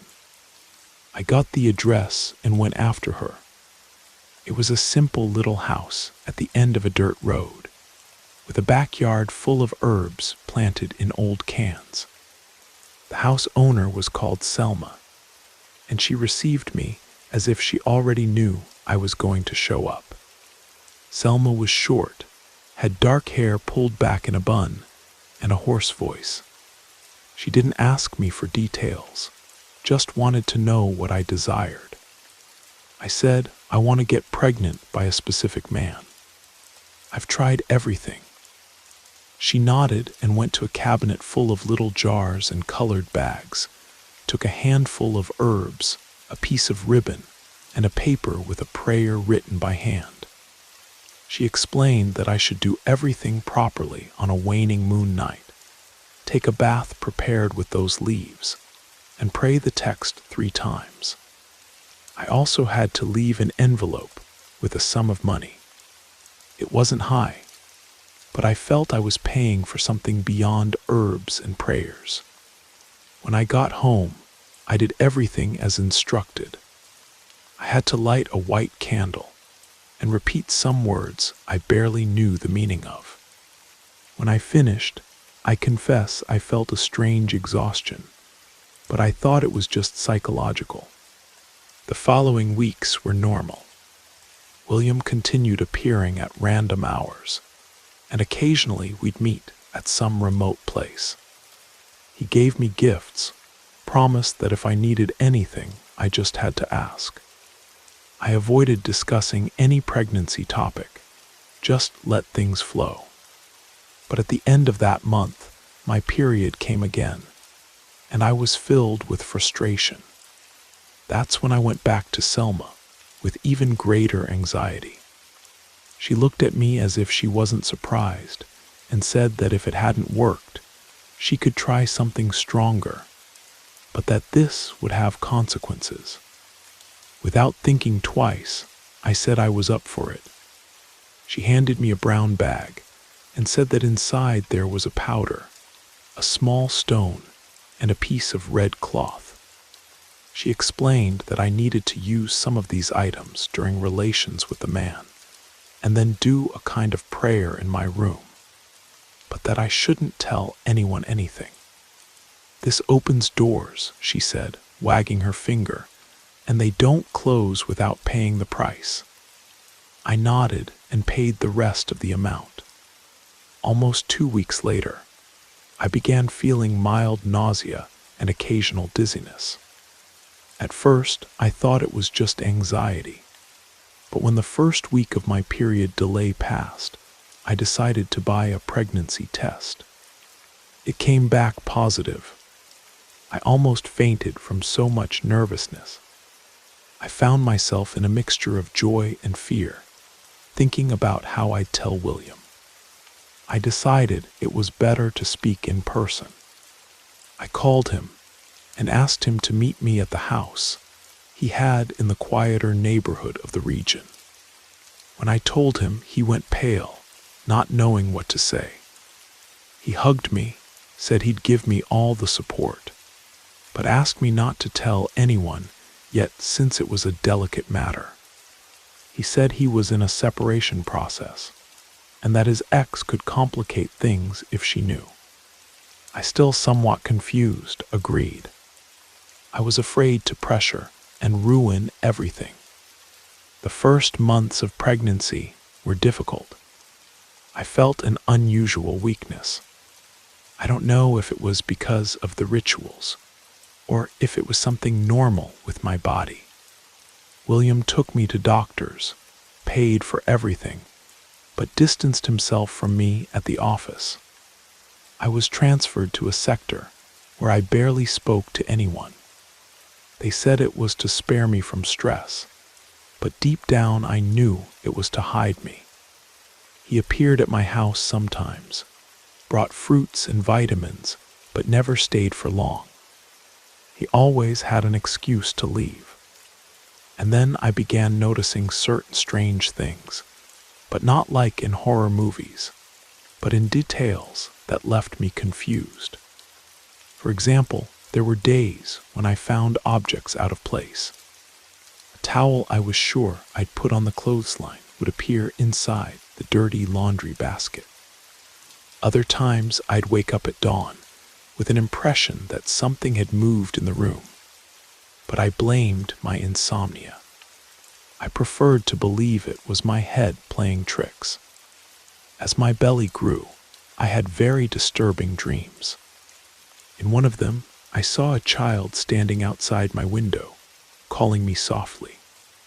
In another, a female figure ran her hand over my belly, murmuring words I didn't understand. When I commented to William, he just changed the subject. "You're sensitive because of the pregnancy. It's normal, try to relax." My mom also didn't pay much attention. She said everything was normal in pregnancy, that strange dreams were part of it. But my neighbor, Sybil, noticed that my expression looked tense. One day she told me, "You look different, you seem burdened." I'd never believed much in these things, but after I started seeing quick shadows from the corner of my eye, I began to worry. The pregnancy continued. Around the 5th month, I had an ultrasound, and the doctor said it would be a boy. I felt a tightness in my chest. I don't know why. I thought I'd be radiant, but something left me afflicted. I sent a message to William, and he only responded hours later. "That's good, we'll talk." That day I went home crying, feeling alone, remembering everything I'd done and the fear of having gone too far. To complete it, I began noticing small phenomena I couldn't ignore. Once my bedroom door slammed shut with force, even without wind. Another time, I found handprints on the bathroom mirror, but the bathroom was always closed. They weren't enormous or ghostly marks. They looked like just a common hand, but I'd clean them, and the next day they'd appear again. In the 7th month, I had a high blood pressure crisis and almost ended up hospitalized. William was worried for a few days, but then disappeared again. By this time, most people at the office already knew about the pregnancy, but didn't know who the father was.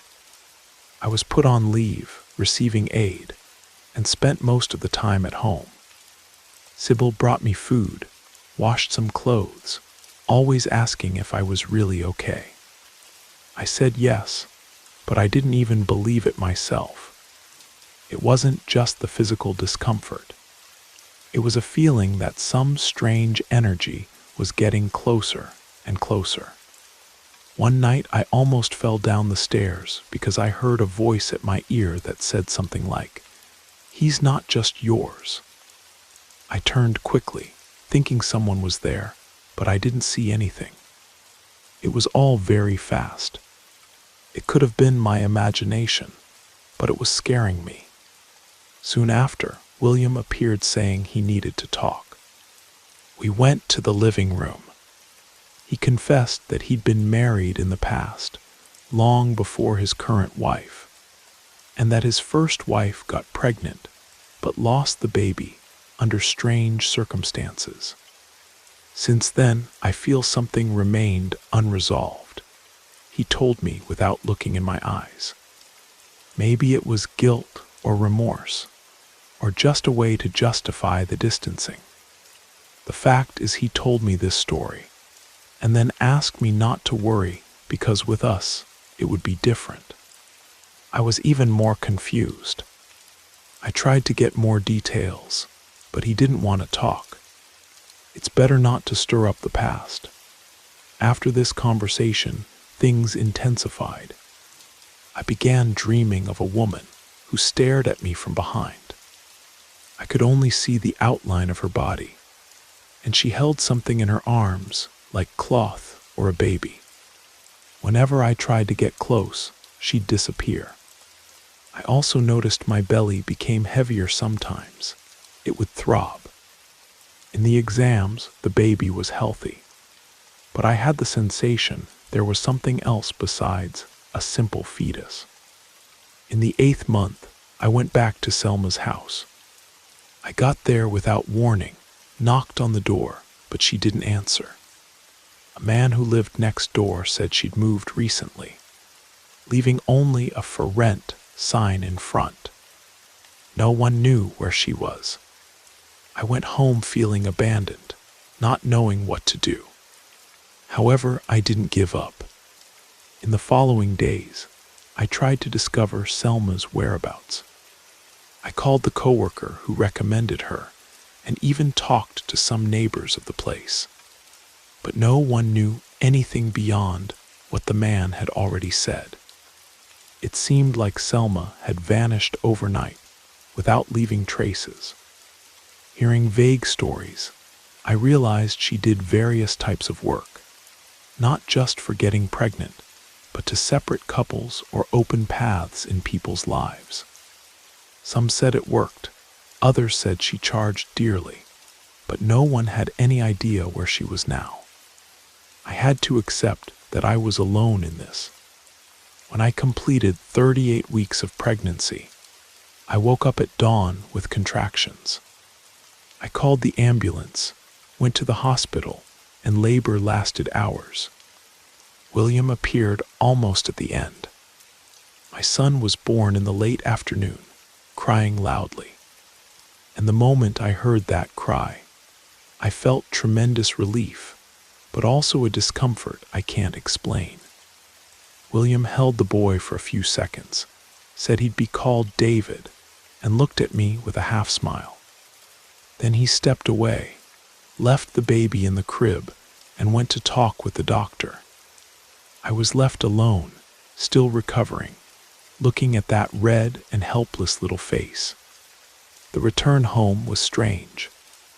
I'd organized a simple little room for him with a crib, clothes, and some stuffed animals. Sybil helped me with cleaning. But on the first day, I noticed the nursery window was open, even though I was sure I'd closed it. I thought it was Sybil who'd left it like that, but she swore she hadn't touched anything there. David cried a lot during the night, especially around 3 in the morning. It wasn't normal crying. It was persistent and would suddenly stop as if someone rocked him. When I'd go to the crib, he'd already be sleeping again. It was exhausting.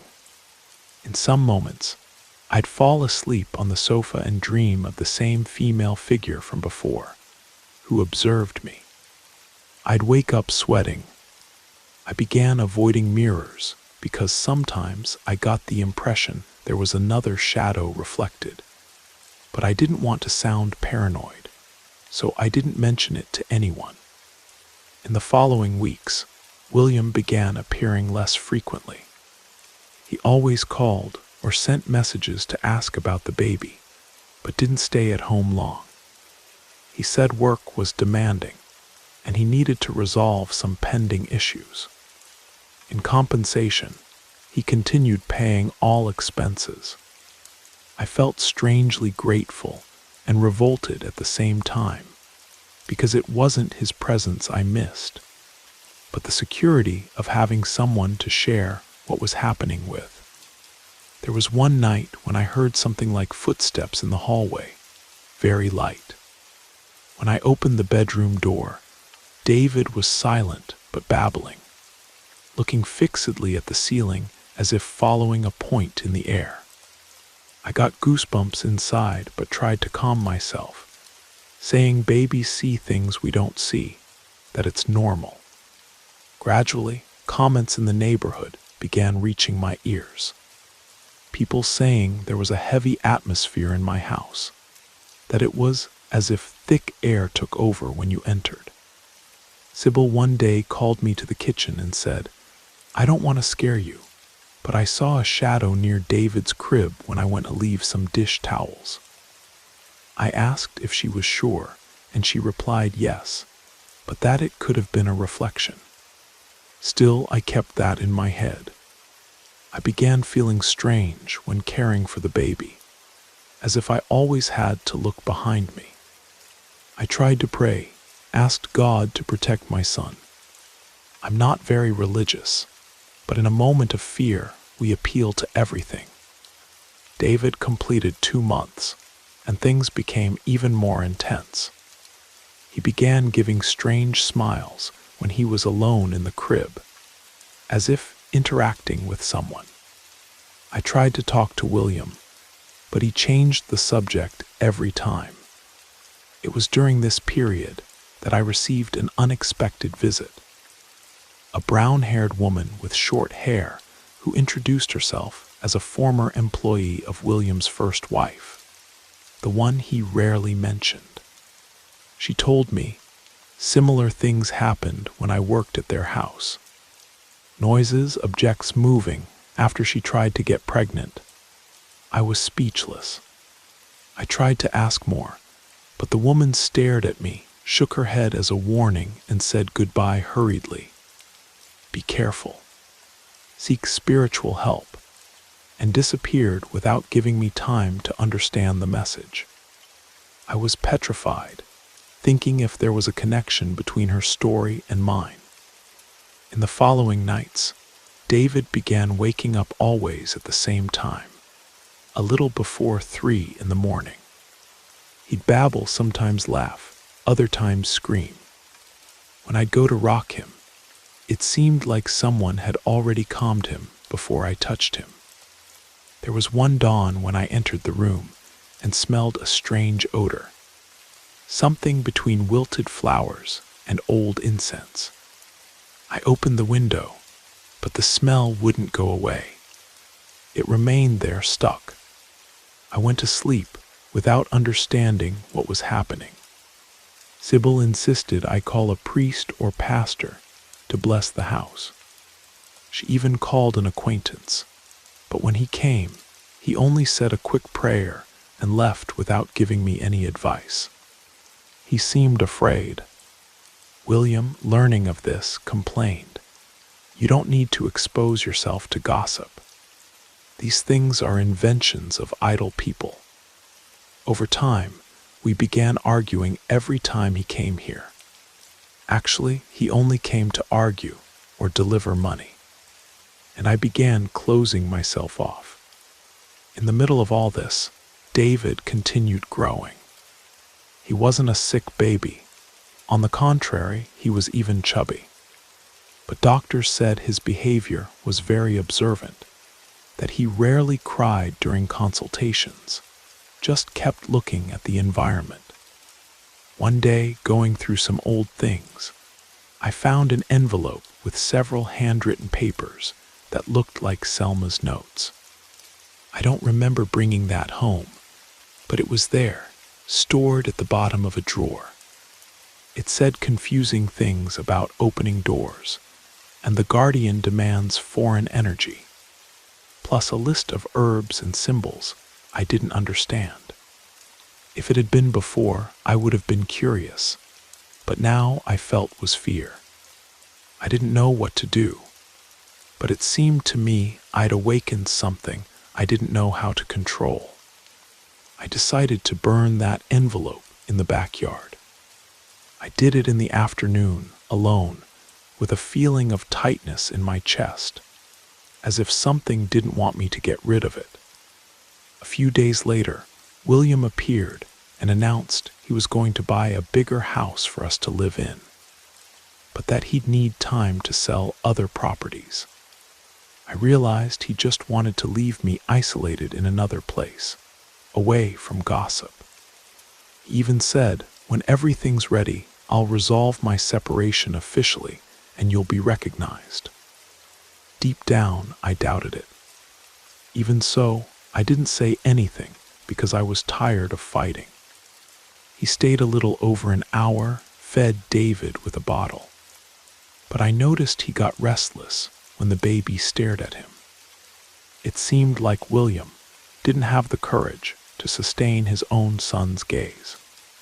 When David reached 4 months, I noticed Sybil was more distant. She said she was taking care of her sick mother, but I suspected she wanted to distance herself from my house, and I don't blame her. The living room lights began burning out more frequently than normal. The one in David's room flickered at dawn. The electrician came twice and found no problem. There was one time when, after changing a diaper, the TV remote disappeared. I searched everywhere and didn't find it. 2 days later, I found the remote inside the baby carriage, wrapped in a cloth without explanation. I was wearing down, sleeping poorly, tired all the time. My milk dried up quickly. I had to switch to formula. David was gaining weight, but rarely smiled at me. He'd stay serious, staring at nothing, as if hearing someone or something. Sometimes I'd try to catch his eyes and feel an internal chill without understanding why. One night he began crying so hard that I ran to the crib. But halfway there, I heard a kind of muffled laughter, and the crying stopped. When I arrived, the room was dark. The bulb had burned out again. David was awake but quiet, looking at an empty corner. I picked him up and went to my room. That night I slept with the hallway light on. The weeks turned into months. William appeared less and less, and the rare conversations were about money. Once I threatened to tell everyone the truth, but he didn't seem to fear it. He limited himself to saying, "I'm resolving everything so you'll be financially well." That word, financially, began to disgust me. I wanted another kind of care, but I didn't even know if I still liked him, or if it was just attachment to what I imagined my life would be with a rich man. With David growing, my doubts increased even more. He completed 10 months and babbled some things, but nothing that seemed like mama or dada. They seemed like meaningless syllables, but repeated rhythmically.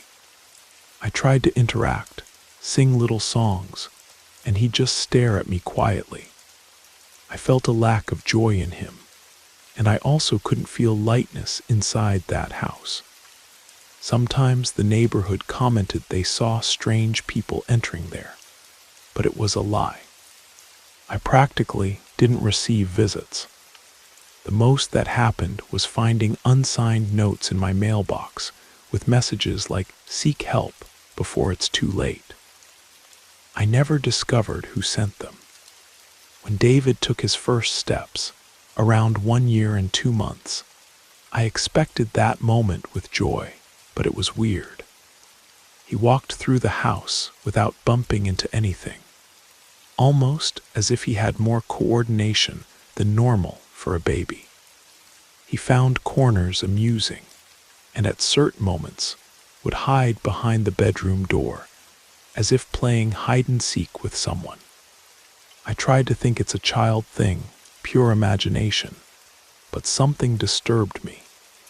It's hard to explain. The street dogs also stopped barking near my house. Before, they'd make a scene when anyone passed by, but now they seemed to ignore or move away from me when I went out pushing the stroller. It was around this time that I received a phone call from William's uncle, whom I only knew by name. He wanted me to go to a family meeting at another property, but William wasn't around. I went with David, curious to understand what it could be. But arriving there, the uncle just looked at me with suspicion. "Your son is healthy," I replied yes, and he patted my shoulder. "Everything works out with time." I returned home even more confused. It seemed like they knew something they weren't telling me, and I had no one to vent to. I still tried to say that William needed to show up, that he had a son to take care of. But the uncle just shook his head and changed the subject as if the matter were forbidden.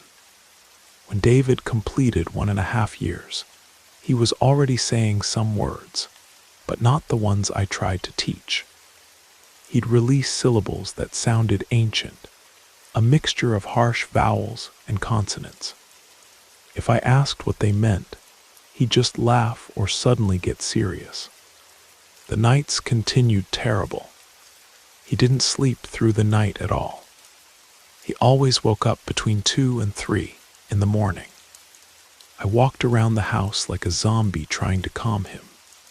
But I noticed that sometimes he'd get very quiet and just point to the hallway. He'd look fixedly in that direction, as if something I couldn't see was there. One day, trying to fix a water leak in the service area, I found a package inside an old, dusty cabinet. I opened it and was startled to see a piece of red cloth, a smooth stone, and a bag with powder.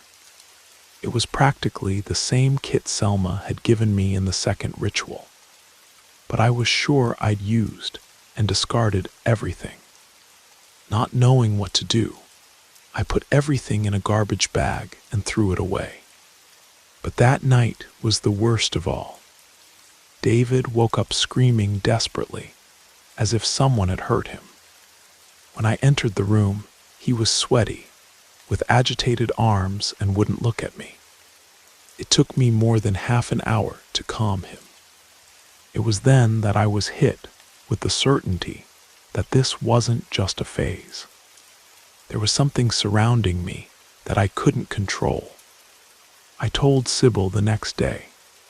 She listened to me pale and suggested I leave the house for a while. "I have nowhere to go," I said. And it was the truth. I couldn't return to my parents' house because the situation there was even worse. William, I didn't even know if I could trust him anymore. In fact, he'd only appeared to say he was selling the bigger house and would relocate us later. He was always postponing. I decided to do something. I went to a church and confessed to a priest I'd never seen in my life. He listened in silence, didn't give any specific response, just said, "Pray and believe that God is greater than any shadow." It was consoling at the time, but when I returned, I felt nothing had changed. Maybe because deep down, I knew what pursued me was connected to those rituals. David continued growing. At 2 years old, he demonstrated having intelligence above what I expected. He'd grab my old cell phones, pretend to type, observe everything with intensity. I tried to take him to the little park, but other children moved away when he got close. It seemed like the weather would close out of nowhere. Sometimes clouds appearing that announced drizzle and then disappeared. The other children's mothers began asking questions. Does he have any health problems? I didn't know how to respond and just changed the subject. The sleepless nights had already destroyed my mental health. I barely ate, constantly had headaches and constant sadness. I wondered if it wasn't my fault. If all the evil I saw and felt, there was a consequence of having forced something as delicate as pregnancy to tie down a man. But it was too late to go back. I was a mother, and despite everything, I loved my son. Even if there was something strange about him, he was still mine. So I focused on survival. I sold some things from the house, gathered money, and began looking for a cheap place to rent. I didn't find any that would accept me without requiring a guarantor, or without asking me a series of things I didn't want to answer. And so I remained trapped. When David turned 2.5, he had a high fever that wouldn't break. I went to the emergency room, and doctors ran tests, but found no infection or apparent reason. Even medicated, he continued burning with fever. He spent 2 nights with red eyes, barely sleeping. And whenever I picked him up, I felt his body cool, as if the fever disappeared for an instant. He'd then look at me in a way that gave me a knot in my stomach. On the 3rd night, the fever suddenly subsided, and he managed to rest.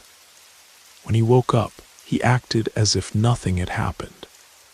The months followed. William stopped looking for me completely. He sent money through his secretary without messages.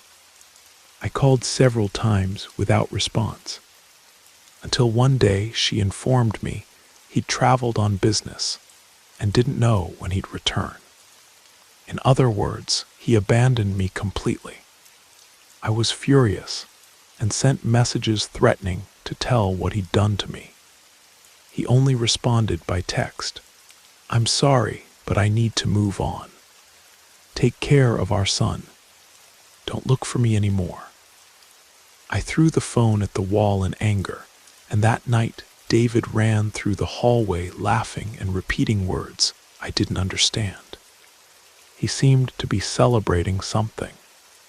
I, exhausted, threw myself on the sofa and cried until I fell asleep. The next day I found a box in front of the door without a sender. Inside was a pile of ribbons, an empty glass bottle, and 2 black candles. It looked like some kind of voodoo object, but there was no message. I threw everything in the trash. But that dawn I heard footsteps again, and found David sitting on the living room floor, as if conversing with someone. He whispered and paused, as if waiting for a response. When I approached, he just said, "Mom, it's going to start." I didn't understand and took him to the room. My heart raced, but at the same time, I was so tired I lacked strength to panic. A few more months passed. David reached 3 years, and I thought things would improve, but he continued having strange behaviors.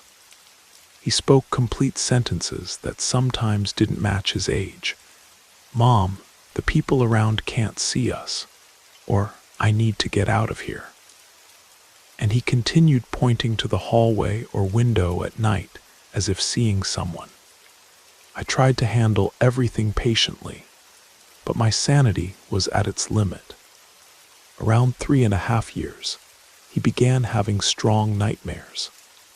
He'd wake up screaming, calling someone by the name Selena, whom I didn't know. I asked who it was, and he didn't respond.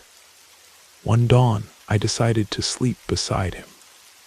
I wanted to be sure nothing strange would happen. I stayed awake until almost 3 in the morning. Suddenly, I felt David jump, widen his eyes, and stare at the door. I didn't hear any noise, but he began laughing softly as if seeing a funny scene. I was so scared, I held his hand and called him to my bed. He came, but after a few seconds, he was looking at the ceiling, quiet. I didn't cry because I was numb. Things in the house also continued abnormal. The electrical wiring had been changed twice, but there were still occasional power outages and burned bulbs. In the backyard, some plants dried out for no reason, and others grew uncontrollably. I had to have them pruned several times. One night I heard a child's laughter near the window, but David was in the room sleeping. I got up and looked outside. I didn't see anything. I closed the windows and tried to forget what happened. I clung to routine, cleaning the house, cooking, taking care of David. But each day I was more certain I'd awakened something that wouldn't go away. And I realized David also knew this somehow. Time passed until he completed 4 years. I no longer tried to change houses. I'd bitterly accepted that I couldn't do it. I financed a basic roof renovation, fixed some wall cracks, but still, people avoided visiting me. Sybil moved to another region. My mom got sick and went to live with her sister. And my dad continued the same way, drinking and ignoring life. I had practically no one. David now spoke well, but was introspective. "Mom, it's today that he comes back." I didn't know if he was referring to William or someone, only he knew. I'd ask and he'd just shrug. One night I remembered something Selma had said when she gave me the second ritual. You need to know how to handle the exchange. At the time, I didn't want to understand, just wanted the result. Now it made sense. There was an exchange in progress. I didn't know exactly between whom or what, but my son and I were in the middle of it. I pleaded in thought for it to stop, but life continued. David showed no signs of illness. He ate well, was quieter than most children. I ended up not putting him in school for fear he'd have social problems. The little money I earned in a part-time job was enough just for us to maintain ourselves minimally. When he got close to 5 years, I noticed he almost never called me Mom, only used it when irritated or needed something. He seemed to communicate better with that invisible someone than with me.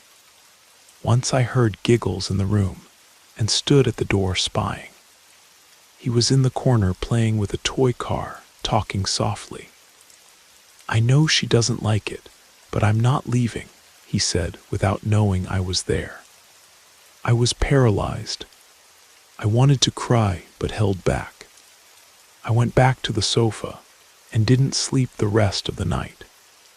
I didn't know how to act, whom to ask for help. What if it was just an imaginary friend? But everything I'd been through since pregnancy told me it wasn't so simple. Today David is almost 6 years old. I continue here, living on autopilot. I haven't seen William in over 2 years. Don't even know where he is. Occasionally, a deposit appears in my account, but he doesn't send messages. My son spends days at home, plays little, eats when he wants, and always sleeps at dusk, waking up at dawn. It's as if his routine were inverted. When I ask, he says, "I'm waiting to get older so I can do something important," but doesn't say what. If he sees someone on the street, he doesn't say good morning, just stares. The few children who approach him get uncomfortable or cry for no apparent reason. At night, sometimes I hear crackling around the house, as if furniture were being moved. I've checked everything, nothing's breaking or giving way, but I feel we're not alone. There are no cinematic scares or clear apparitions. It's just a presence that didn't dissolve, that installed itself from the day I decided to force a child's arrival. I try to keep windows open during the day to let sun in, but it seems the air doesn't truly renew. David is bigger, smarter, and also more distant from me. He likes to stay near the door that leads to the backyard, looking at the remaining trees. Sometimes he murmurs strange phrases like he was from here before us, or time is a circle, other things that don't seem childlike. I've reflected a lot about writing all this. I'm not seeking pity or judgment. Maybe I just need to vent, tell someone. I made my choice, and I think now I pay a price I can't calculate. Everything that happens might be coincidence or the fruit of my worn-out head.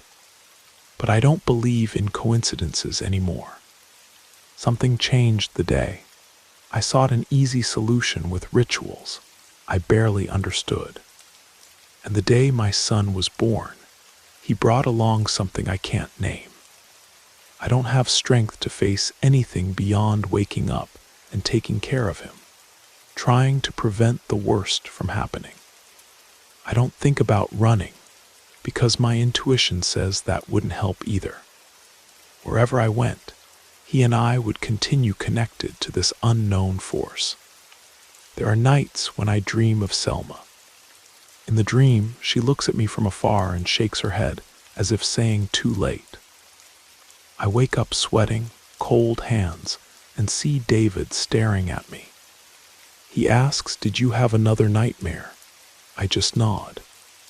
We don't talk much about it, but I think he understands. He lies beside me, holds my hand with his thin little fingers, and says, "You don't need to be afraid, we're together." It's cruel, but at the same time, I feel all I have left is to accept the situation and live with it. I no longer live hoping William will return or a miracle will happen. I think some choices have no return. I don't know what will become of us. I've thought about taking David to be blessed, or looking for another person who does rituals to undo curses. But in the end, I don't mess with any of that anymore. I try to take it day by day with faith that maybe as he grows, the thing will diminish. But deep down, I feel what came to us isn't a phase, but a life companion. Something that lodged itself in our house and our lives. And while I continue opening my eyes every morning, I'll continue living with this secret I initiated on my own. It's the inheritance I left for my son, and I have no way to return it.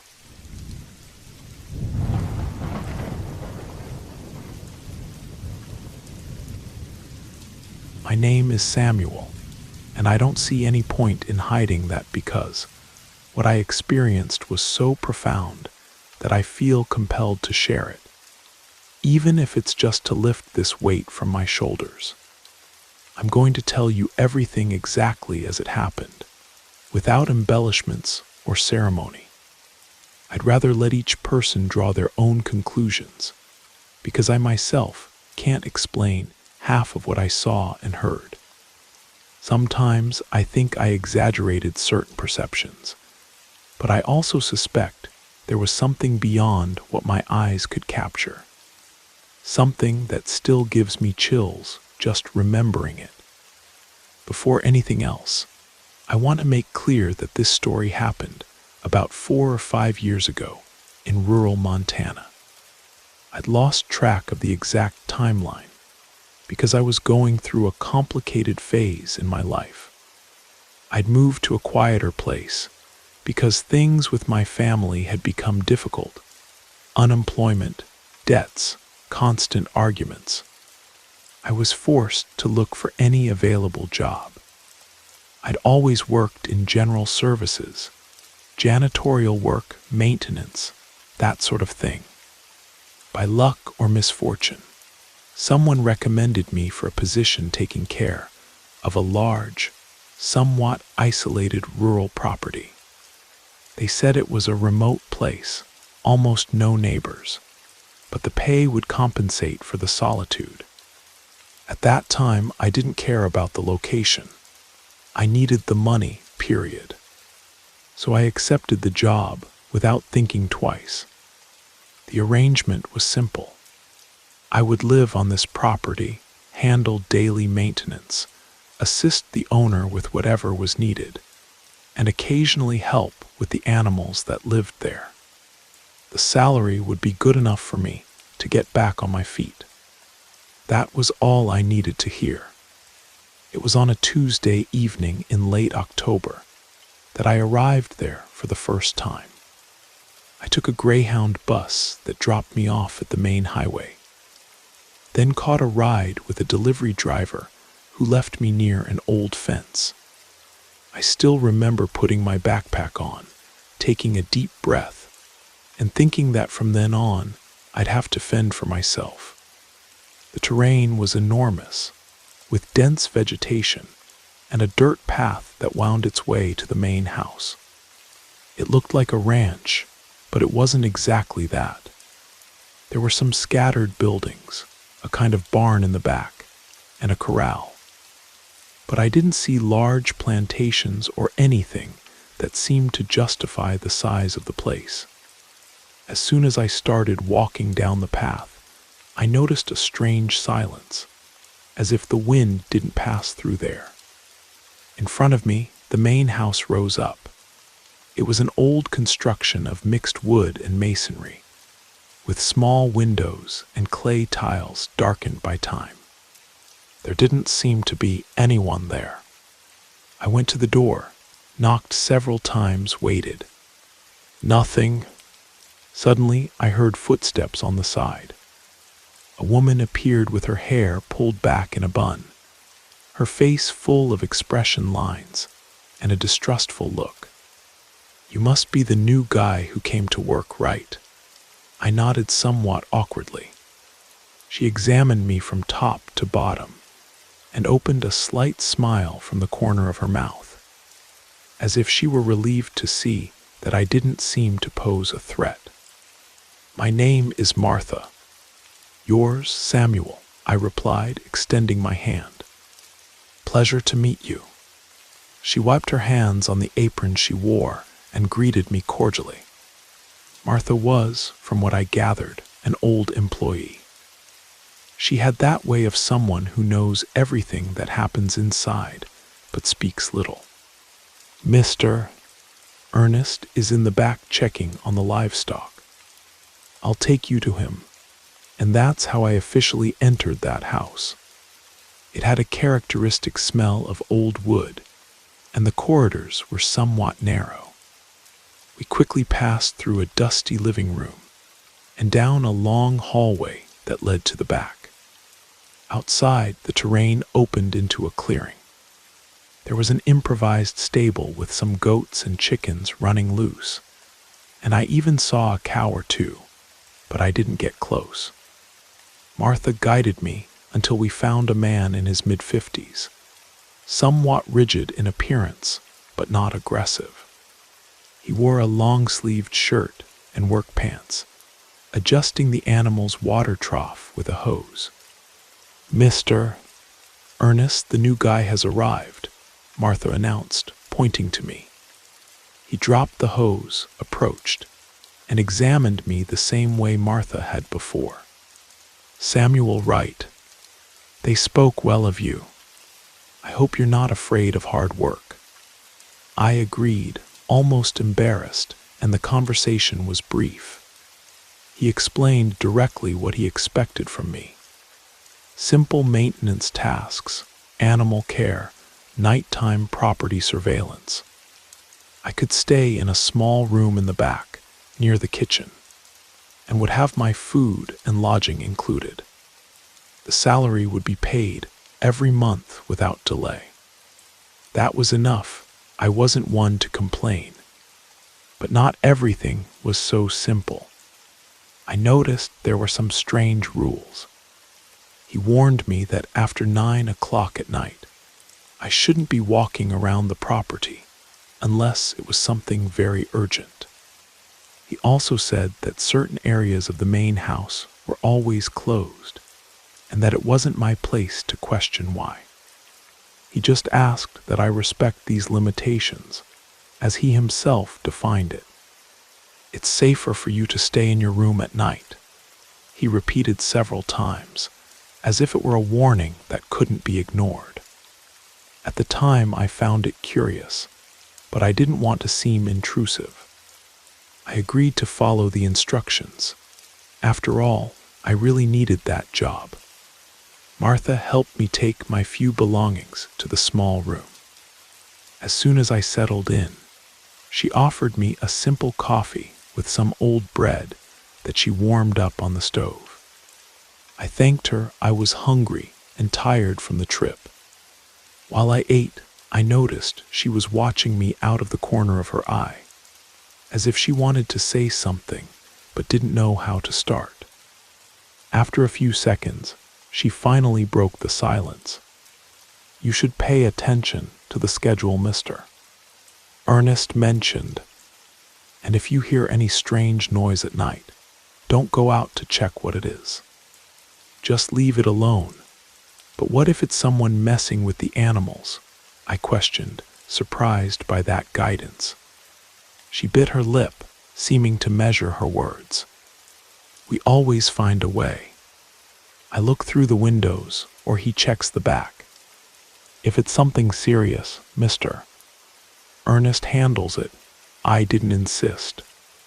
Martha made it clear she wasn't comfortable going deeper. I perceived something similar to fear, but fear of what? I kept wondering. However, I couldn't draw conclusions on the first day. I accepted the routine, and at first, everything was normal. I'd wake up early, clean the yard, feed the animals, help fix some loose tiles in the barn, change burned-out light bulbs. I rarely saw Mr. Ernest because he was always going from one place to another, taking short trips. Martha was the one who gave me instructions, and gradually I got used to the house's rhythm. There was an old construction next to the stable that looked like a small chapel or something like that, but it was always locked, and nobody touched on that subject. When I asked what it was, Martha only replied, "A place we don't use anymore." The dry response made me even more curious. I tried to peek through the dusty window, but only saw an old altar with some extinguished candles, benches covered in dust, and nothing more. I decided not to poke into the subject, since I already felt that any further questions made people tense. After about 3 weeks living there, I realized we weren't just the three of us. There was an elderly lady named Almarinda, who spent most of the day locked in a room inside the main house. From the few times I saw her, I noticed she spoke disconnected things, as if living in a confused mental state. She walked around the corners, murmuring phrases I couldn't understand. On some occasions, I heard her repeating names and phrases without much sense. Something about debts and time running out. One morning, I encountered Almarinda in the kitchen, while Martha was busy in another room. She looked at me and said, "Did you hear them? They're coming again. Who, Mrs. Almerinda?" I asked, not knowing if she was really talking to me or just wandering in her own world. She shook her head, staring at me intensely. "Those who wander during the night. They stay behind the walls." My heart accelerated at the moment, but I was trying not to take it seriously because I thought it was just the delirium of a person who wasn't well. But her expression, the way her eyes seemed frightened, left me with a nagging feeling. That night, I went to sleep earlier than usual. Around 8 o'clock, I was already in my small room, exhausted from work. The house seemed plunged in silence, except for some noises coming from the ceiling, probably rats or bats. I dozed for a few minutes. When I woke up, it must have been past 11 at night. It was dark, and I felt a heavy, somewhat oppressive atmosphere. I got up, trying to situate myself in the environment. It was at that moment that I noticed a distant sound, something like a door creaking or wood dragging. It wasn't inside my room, it came from outside. My first impulse was to remember Martha's recommendations. Don't go out, leave it alone. But curiosity, or a sense of responsibility, spoke louder.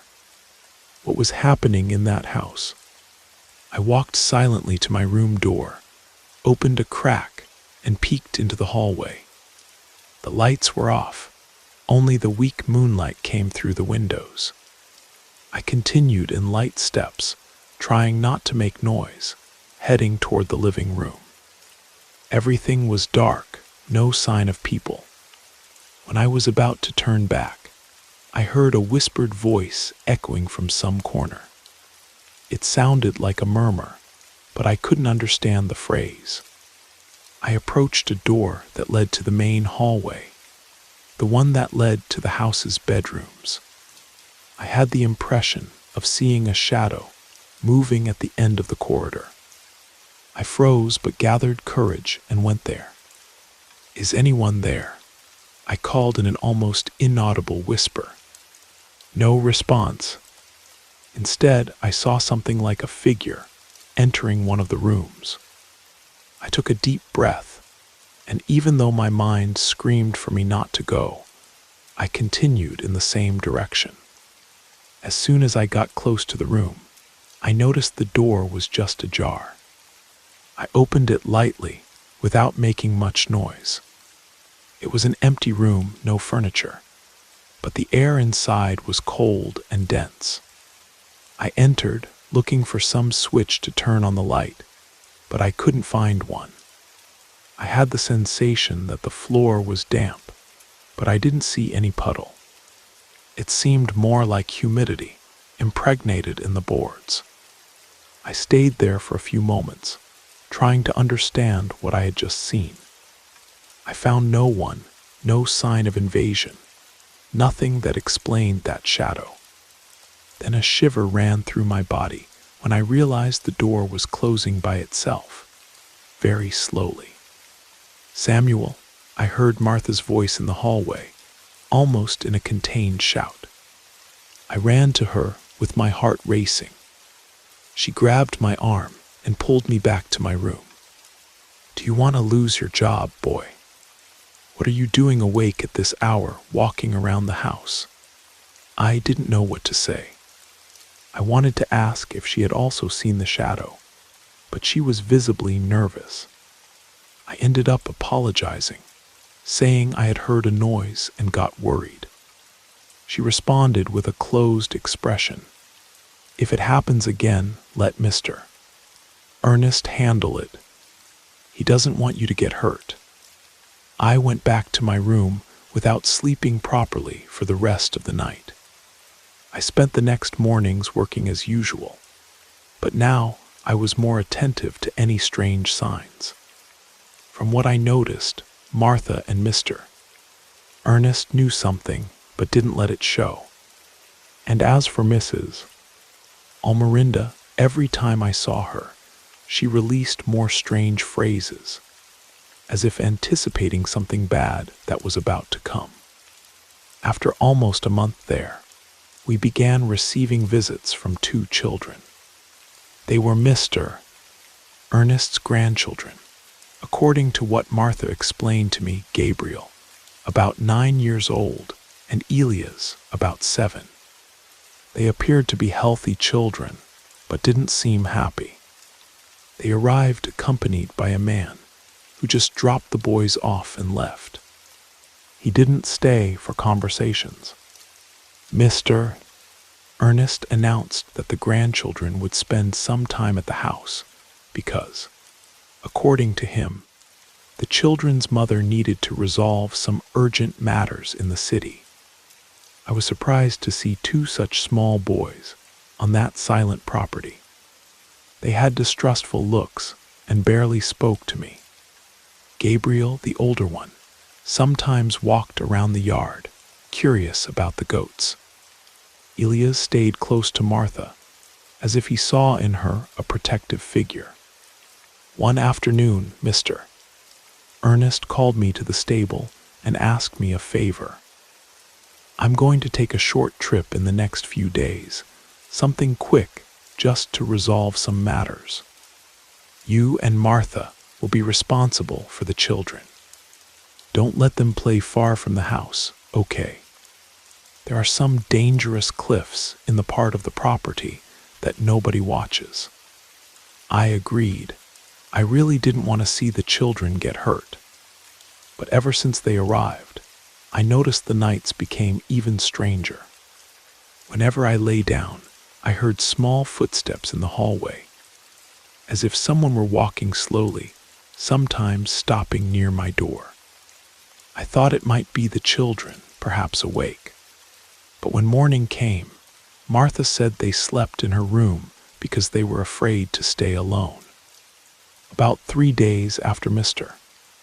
Ernest's departure, I woke up with Martha knocking on my door, distressed. She said Elias had disappeared the night before. She had put both boys to sleep, and the next morning Gabriel was still there. But Elias was nowhere to be found. We began searching the entire house, every room, every closed bedroom. I covered the property's surroundings, called his name out loud, even walked near a stream in the back, but nothing. It was as if the boy had evaporated. Distress took hold of me and Martha. She cried desperately, not knowing how to explain this to Mr. Ernest. We spent hours in this search. It was already starting to get dark when I spotted something at the top of a cliff near a twisted tree. I ran there and found Elias sitting on the ground, head down. He seemed awake, but didn't react properly to my calls. He only looked at me, and up close I noticed there was a mark on his neck, like a scratch or burn, I'm not sure. He couldn't speak or didn't want to. The boy's eyes were teary. He seemed to have cried a lot. I carried Elias back. Martha was relieved, but at the same time frightened by his condition.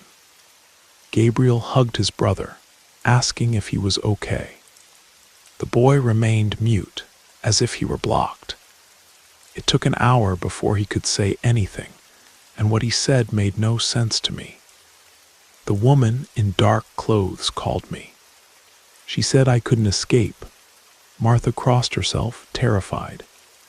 I tried to calm them, saying it might be the result of his fear of getting lost. But that night, I began connecting the dots. There was something or someone prowling that property.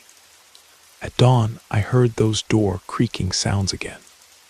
I got up, determined to discover what was happening, and found the empty hallway.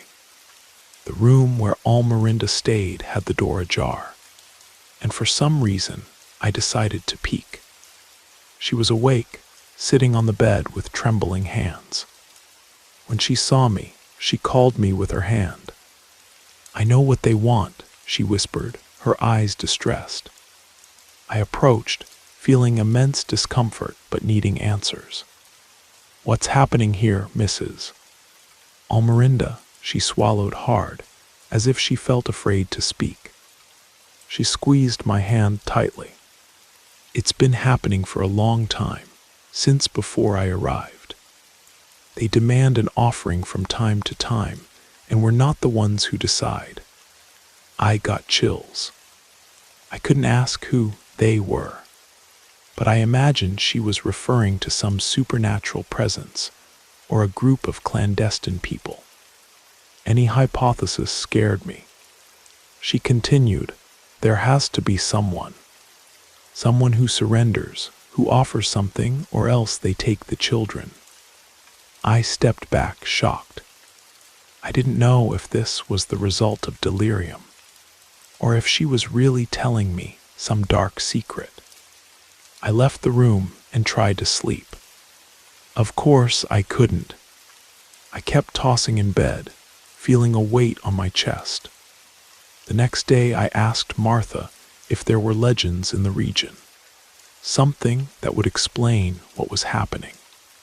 She seemed hesitant, but after much insistence, she briefly told me there were old stories about this property.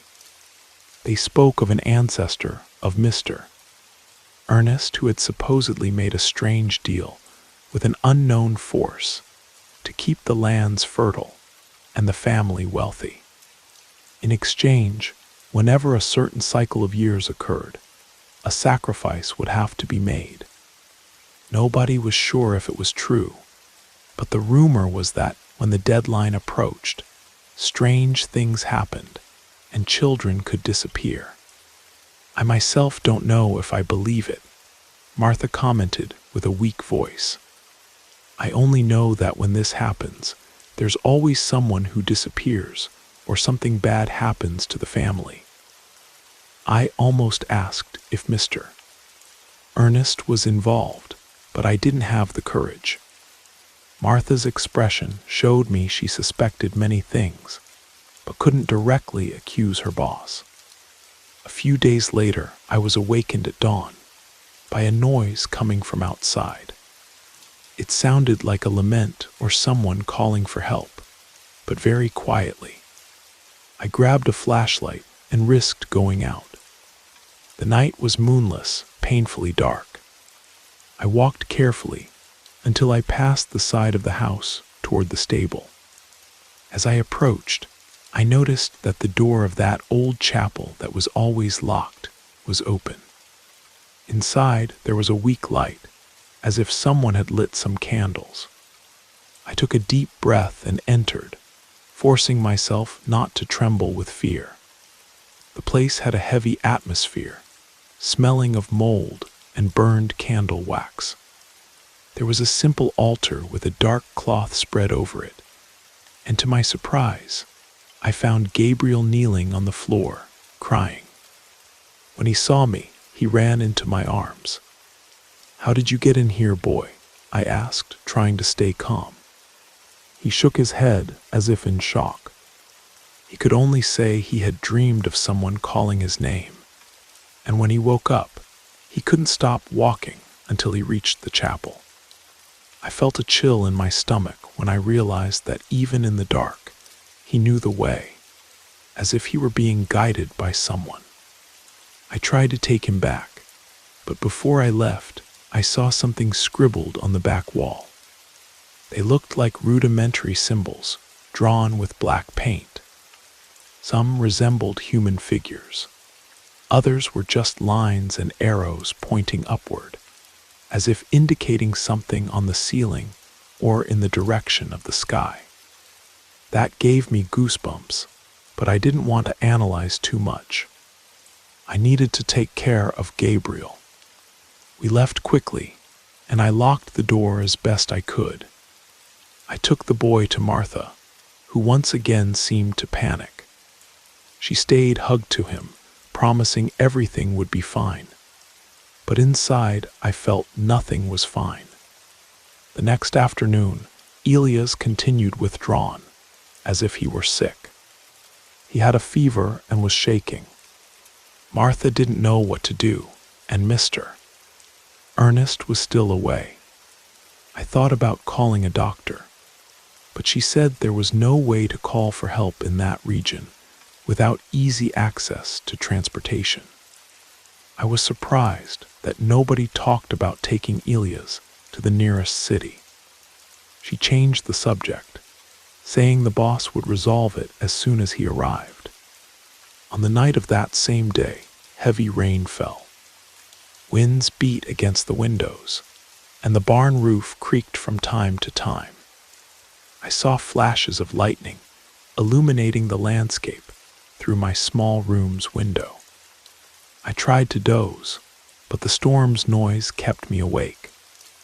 Around 2 a.m, I heard something different from the rain's noise, footsteps running outside in the yard. I thought about getting up, but hesitated. I wanted to respect those damned instructions, not to walk around the house at night. But the footsteps became more intense, and I swore I heard a child crying. I opened the door and ran to the living room, from where I could see through a large window. Outside in the rain, I saw Gabriel walking with his head down, alone, heading toward the cliff. My heart raced. I grabbed a raincoat and went out, ignoring any advice.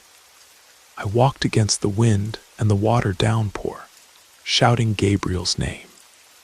He seemed not to hear me. When I finally got close, I managed to grab his arm. He turned and looked at me with an almost apathetic expression, as if in a trance. "They need to take," he whispered, his voice choked by the rain. "Take what, Gabriel? Talk to me, the sacrifice. Or someone." He didn't even finish the sentence before breaking down crying.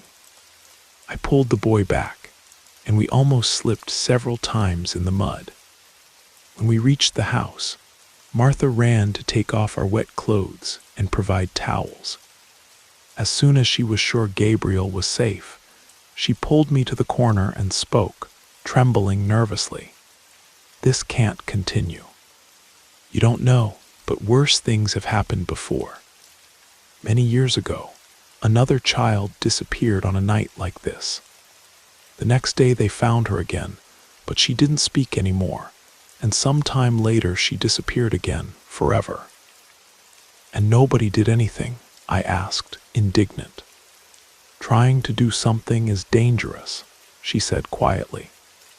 "But I think this time they won't be able to finish what they want." By then, I no longer knew who they were, whether it was a spirit, a group of people, or a mysterious entity that inhabited that place. I only knew the children were running a real risk. The next day, the rain gave a truce. Elias seemed to continue weak, and Gabriel didn't leave his brother's side. I spent the morning fixing damage the storm had caused to the roof. Around noon, Mr. Ernest returned, bringing with him an even tenser atmosphere. As soon as he arrived, he looked at the children, asked if everything was in order. Martha and I remained silent, not knowing how to tell the whole story. Before I could try to explain, he declared coldly, "We need to resolve a pending matter in the chapel tonight." That caught me off guard. "What do you mean, resolve a pending matter?"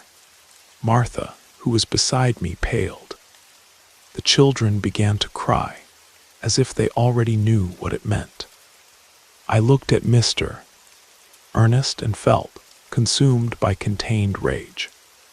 I wanted to question him, but I didn't know if it was safe to go against the boss, especially without proof of anything.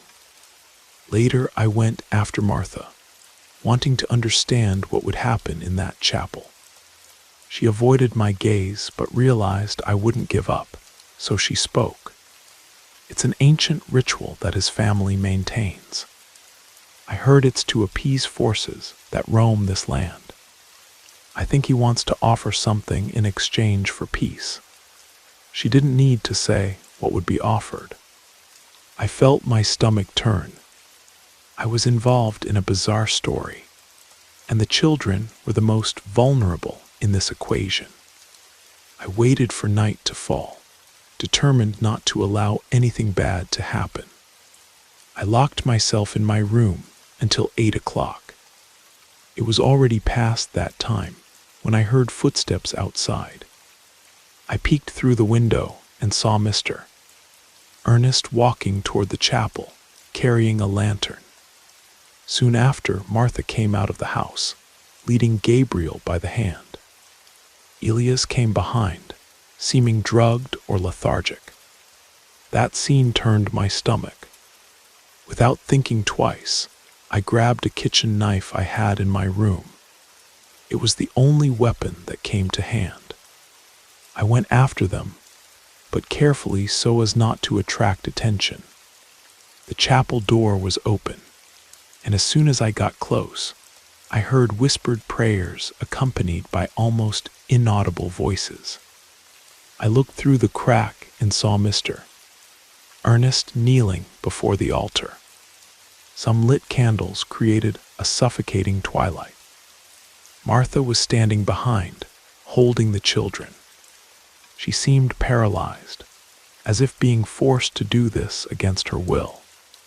I was afraid to enter and confront the boss, but I also couldn't just stand there. I gathered courage and pushed the door, announcing my presence. "What's happening here, Mr.?" Ernest's expression was of anger. He got up quickly, still with the lantern in his hand, approached me, signaling for me to be quiet. Martha seemed motionless, perhaps terrified. Elias, with wide eyes, tried to take a step toward me but stumbled. Gabriel held him and began to cry softly. "You don't have the right to meddle in this. It's family business," the boss said through his teeth. "I work here, but I won't stand by while you..." And I couldn't complete the sentence. That's when I noticed that in the center of the altar, there was a metal basin with dark water. It seemed mixed with some type of powder or herb. It exhaled a strong smell. Around it, symbols scratched on the floor resembled those drawings I had seen on the wall, but now made with charcoal or chalk. I felt nausea, revulsion, and at the same time terrible fear of finding myself before something out of the ordinary. I tried to advance to get the children out of there. "Mr. Ernest grabbed my arm tightly and raised the lantern, staring at me with a look full of hatred. "This is the only way to keep everything under control. You don't understand, boy. This land demands what is due, and there's no way to escape." His voice sounded desperate, not just cruel. For a moment, I had the impression of seeing tears in his eyes. He didn't seem happy to do that, but acted as if it were an inevitable mission. "Leave the children alone," I shouted, trying to free myself. It was then that something happened that I can't explain to this day. The basin on the altar shook, and the nearest candle went out. The chapel door closed by itself with a bang, making me jump. Martha let out a muffled scream. Elias and Gabriel began crying at the same time. Mr. Ernest turned, looking fixedly at the basin as if expecting some response. I took advantage of that second of distraction, yanked my arm from his hand, and ran to grab Elias. Gabriel was already clinging to Martha's legs. I tried to pull them toward the door, but it was locked, as if it had been barricaded from outside. My heart hammered so hard, I thought I was going to faint. Mr. Ernest, beside himself, approached again, speaking disconnected phrases. He repeated that there was no other choice. and that everything needed to return to the right cycle. Martha, in the middle of this, trembled, saying she didn't want to collaborate but couldn't react otherwise. I felt I would need to fight, or we would all end up hostages of that absurd ritual. I gathered strength and lunged at Mr. Ernest, trying to get him out of the way. He reacted quickly, giving me a push that almost knocked me down. At that moment, Gabriel took the opportunity to run toward the door and began banging on it desperately. Elias remained silent, paralyzed with fear. Martha knelt, hands together, crying.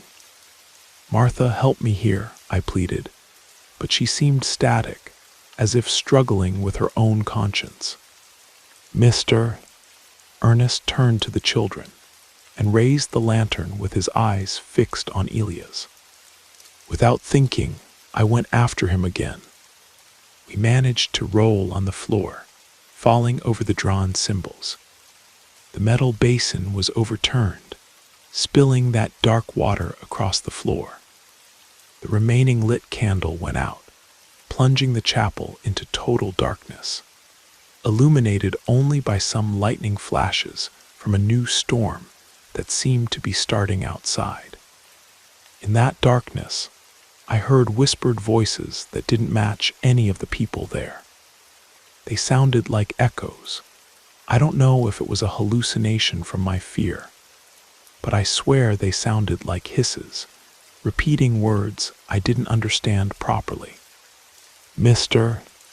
Ernest somehow took advantage of my confusion to break free and tried to grab Elias. I screamed with all my strength. "Run!" Martha, in a burst, grabbed the boss's arm and shouted back to me. "Get them out of here." I grabbed Gabriel and Elias by the wrists and, blind, went feeling the wall looking for some exit. The main door remained locked, but on one of the sides I found a narrow window. I saw no other option but to force the latch. I kicked and punched until the glass broke. I managed to open a gap through which the children could pass. When it was my turn, I had to force a little more, which gave me some cuts on my arm, but in the end we managed to get out. I went to the front of the chapel, still in the dark, and tried to open the door from outside to help Martha, but it was stuck, and from inside I only heard screams and noises of something dragging. Suddenly a crash echoed, and everything fell silent. Not knowing what to do and fearing for the children's lives, I ran with them toward my room. I only stopped to grab my backpack and some basic belongings. We couldn't stay there. I needed to get them out of that place. I helped Elias put on a jacket, took Gabriel by the hand, and ran outside the property. I passed through the old fence and continued down the dirt road. We walked for a long time until the children's legs couldn't take it anymore. We took shelter in a small abandoned barn I found along the way. I spent the night there with them, trying to calm them down. Questions reigned in my head, of course. Why did Mr. Ernest believe in that sacrifice story? What were those voices and symbols? And Martha, was she alive? I had no answers, only fear and exhaustion. When dawn came, I continued on foot with the children. We walked until we found a simple house where an elderly couple lived. I explained we were having problems and needed to contact some relative of the children. I didn't want to expose too much, but the couple perceived the gravity of the situation and helped without asking too many questions. They called an acquaintance who came by pickup truck and gave us a ride to a place where I could find larger transportation. From then on, everything happened quickly. With great effort, I managed to contact an aunt of the children who came to get them. I told the whole story, maybe not with all the details, because they would doubt my sanity, but enough for her to understand it was urgent to get them out of their grandfather's reach. I don't know what happened afterward, because I completely distanced myself from that family. To this day, I have no certain news about Mr. Ernest, Martha, or Mrs. Almerinda. I learned through an acquaintance that the property caught fire a few months later in a mysterious wildfire, destroying the main house and part of the annexes. Whether it was an accident or something more, I'll never know. I also never discovered what happened to Martha, but inside me, I hope she found a way to get out of that hell. All I can say is that night in the chapel remains engraved in my memory. The sensation that there was something there, a force or presence that wasn't limited to a logical explanation, haunts me. Sometimes I wonder if I was just a witness to a macabre staging. But then I remember the voices I heard in the darkness. Elias, look, that basin with dark water that seemed to move by itself, and I get chills all over. Whatever it was, I don't want to cross paths with that place ever again. I never reported anyone to the police, because I myself didn't know how to explain what happened. And if they ever find Mr. Ernest, I doubt he'll tell the truth. Deep down, I feel there are secrets that can remain buried. Today, I try to continue with my life, but I still dream about that abandoned chapel, with the symbols on the walls and the door that closed by itself. I wonder if those cycles will continue somewhere else, or if somehow my act of preventing that night interrupted whatever was about to happen. That's it. If I'm telling everything now, it's because I need to free myself from the weight. Maybe nobody will believe it, but in the end, what matters most is that at least I managed to get the children out of there. And I pray there aren't others scattered around the world, trapped in a place where things we don't understand demand sacrifices. I hope this account of mine helps alert anyone who finds themselves in a similar situation. If you see strange signs, voices in the night, or people disappearing without explanation, don't ignore it. Behind the silence of the walls, there may be something much older and darker than we imagine.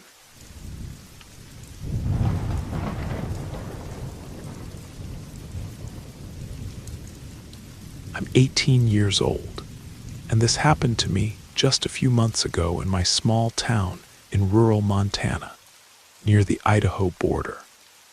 I've always been conscious of my appearance, though I never really cared much about what people thought of me. Friends and family always told me I was pretty, but more importantly, that I had a big heart.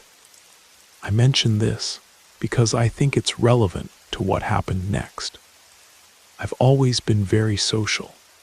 I had lots of friends throughout high school, and I made it a point to be kind to everyone. Even the teachers had a great impression of me. I was always involved in school activities and genuinely tried to befriend everyone I met. Unfortunately, this openness would lead me to make a mistake that changed everything. During my final semester of senior year, a new student transferred to our school. As always, my group of friends and I welcomed her with open arms.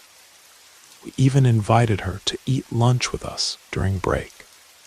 She accepted, but I could see the discomfort on her face. I thought maybe we had been too forward or pushy, but I didn't think much of it, since our intentions were genuinely good. The next day, when lunch break arrived, my friends and I met at our usual spot, a large oak tree that provided great shade near the lower courtyard. We waited for the new girl to show up, but she never came. We figured maybe she hadn't liked us very much, so we just continued with our routine. Days passed, and this girl, I'll call her Sandra, continued to keep to herself. I noticed that whenever teachers assigned pair or group work, she would end up not turning anything in because she had no one to work with. So when the next assignment came up, another partner project, I decided to separate from my friends and work with her, whether she liked it or not. She wasn't thrilled about it, but she accepted since the teacher made it clear that not completing the assignment would result in a failing grade. And nobody wanted that, especially not in senior year. We started organizing our project, but she said she couldn't come to my house because she lived too far away in a neighboring township. I suggested going to her place, but she refused, saying her parents didn't like having visitors, and it would be better if I didn't come over. Instead, she suggested we work at a library near her house. Since I had a car, I thought this was the best option. As we progressed with our project, she became more comfortable with me. She told me about her family, mentioned she had a younger brother, that her parents were very strict with her. She made a comment that didn't catch my attention at the time. When we have our ceremonies, everything becomes chaotic, so I don't like inviting anyone to my house. Over time, Sandra and I began spending more time together, and without realizing it, I started drifting away from my group of friends. Even after we finished our project, we kept meeting at the same library, and she always brought me cookies. She said she made them with her own hands, with lots of love, and that there was a special ingredient that made them so delicious. The taste of those cookies is something I'll never forget. After a while, I noticed my hair was falling out in the shower. At first, I didn't worry too much since we were in exam period, and I thought it was due to stress. Besides, I was getting closer to Sandra. But instead of meeting at the library, we started meeting at a small park very close to her house. It got to the point where I only ate the cookies she brought me. It wasn't just 2 or 3 anymore. She always showed up with a whole box full for me. I began to notice other changes. My hair was falling out more and more. I lost a lot of weight. My face looked tired, and I felt constantly exhausted. I had no desire to eat anything other than those cookies. They were the only thing that appealed to me. But even so, I continued attributing these symptoms to study stress and didn't give it proper attention. About 6 weeks passed, and I continued the same way without realizing what was happening. Those friends I used to have, and the popularity I enjoyed in high school were disappearing. I only maintained contact with Sandra. She always told me I didn't need anyone else, that she would be by my side in any circumstance. And in a way, she was right. In the end, she was all I had. The months went by, and things at home started getting worse. My little dog, who had been with me since childhood, got sick and died. Soon after, my hamster also died. I began having trouble sleeping because I felt like something or someone was watching me at night. Between that and school stress, my appearance deteriorated even more. On graduation day, Sandra told me she was ready to invite me to her house.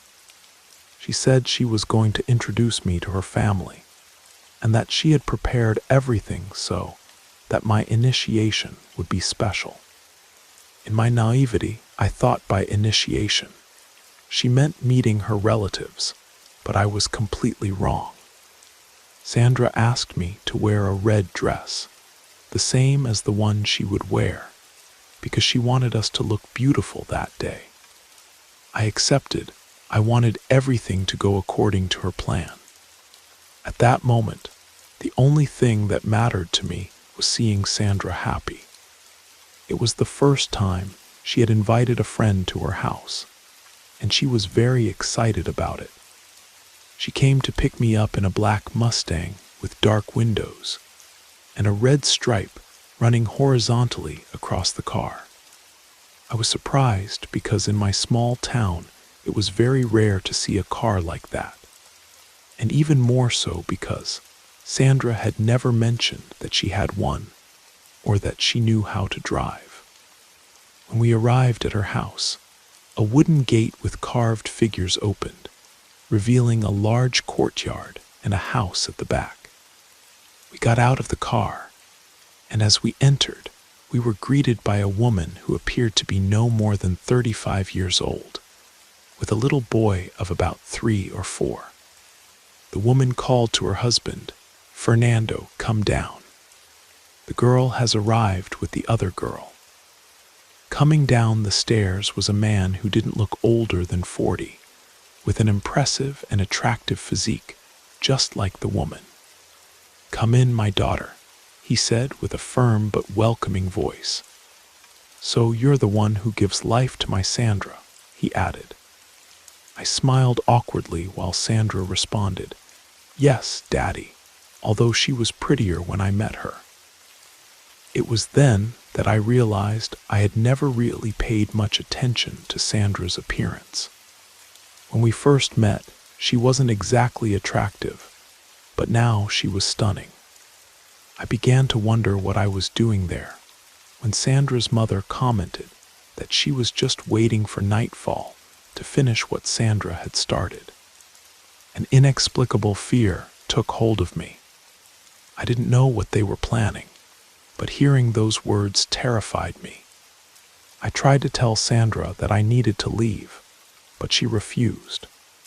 She said she knew I had permission to spend the night and that I shouldn't feel afraid, because if I did, the ceremony wouldn't work. Her words left me frozen. I tried to grab my phone to call my parents, but then I realized I didn't know where it was or who had taken it. Gradually, the environment grew darker, and I began to feel enormous hunger. But on the table, there were only cookies, the same ones Sandra always gave me. Soon after, her mother came down the stairs, wearing a red satin robe. Behind her came her husband, Sandra, and the little boy, all also dressed in red. The little boy sat next to me and wouldn't stop staring at me. It was very strange, but despite being just a child, his gaze was what bothered me the most. I just wanted to flee, to get out of there as quickly as possible. But I knew I couldn't with all 4 of them watching me. I asked Sandra to bring me a glass of water because I was very thirsty. And while she went to the kitchen, I took the opportunity and ran with all my strength. I don't know how I reached the gate, but I threw myself against it with all my weight to open it, and I felt Sandra's parents running after me. Fortunately, I managed to escape. I ran to a small convenience store and told the people there that someone was trying to assault me and that I needed to use the phone. I called my parents, who came to pick me up. I didn't tell them what really happened. I just said that Sandra and I had argued and that I didn't want to stay at her house anymore. To this day, I don't know what those people wanted to do to me or what would have happened if they had caught me. But I felt weaker and weaker. My parents noticed, but didn't know how to help me either. Sometime later, in a conversation with my godmother, she told them that what was happening to me was the result of a little jealousy work. Someone wanted what I had, and the only way they found to get it was by taking it from me, placing it on top of me like a mask. She recommended we seek out a friend of hers who specialized in these things.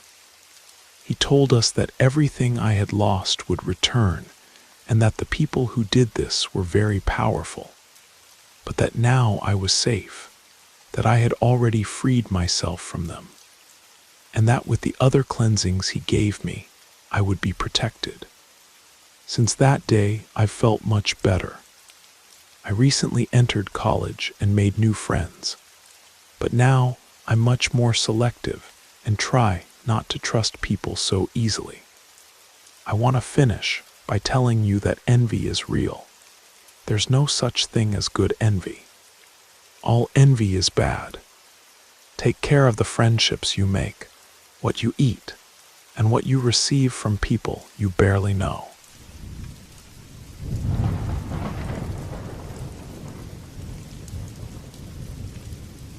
My name is Anna, and I want to tell you about something that happened to me many years ago when I was 10 years old. I was part of a small group of friends. There were 4 of us in total. Like many children, we were a bit restless, but nothing out of the ordinary. One day, curiosity led us to experiment with something that, looking back, I wish we had never touched: a Ouija board. Arthur's cousin had lent us his, and we decided to have a sleepover at Arthur's house to play with it.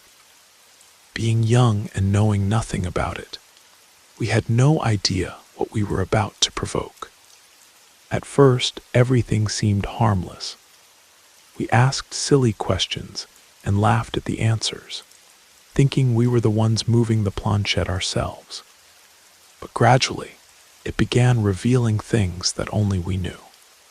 The atmosphere changed in a subtle way, but you could feel that something was wrong. One of my friends still didn't believe what was happening. Laughing, he began to provoke, demanding that the entity manifest itself. We asked him to calm down, not so much because we were scared, but because Arthur's mother was sleeping, and we didn't want her to wake up and scold us for playing with that thing. Suddenly, the glass table where we were playing broke out of nowhere. We just saw a crack appear and slowly spread across the entire surface. We laughed at the coincidence, trying to push away our fear. But soon, we heard a loud noise upstairs, as if a door had been slammed shut forcefully. We thought it was Arthur's mother who had woken up, and I felt brief relief when I heard footsteps. But that relief vanished when we saw her come down the stairs running, screaming in a way we had never heard before. She began cursing Arthur aggressively, but there was something very strange about her voice. It was as if a child and a man were speaking at the same time. I said goodbye, but no one heard me. Something told me I shouldn't stay in that house. I went home and slept without dinner, so terrified and disturbed that I couldn't even think about eating. Later, my parents woke me up. They wanted to know what had happened at Arthur's house. I said I didn't know. They told me that something very serious had occurred after I left, that the neighbors heard screams, and when they approached, they found Arthur's mother out of her mind, holding Danny by the neck. They managed to separate her from him with the help of several people, and soon the ambulance arrived. They said Danny was in critical condition at the hospital. Of course, that was the last time we gathered as a group of friends. Arthur never spoke to us again. His mother was taken away, but not to prison, to a hospital, they said. Arthur went to live with his grandparents, since his father had died a long time ago. As for my other friend, I never heard from him again. I only know he moved to Texas. Danny was left with very serious injuries, from what I heard. He went several minutes without breathing and suffered brain damage that left him unable to move or speak. It still hurts to think about it. On my end, although initially it didn't seem like anything had happened to me. My parents say that after that day, I began talking and walking in my sleep. My behavior also changed. I became aggressive, even violent, and no one knew why.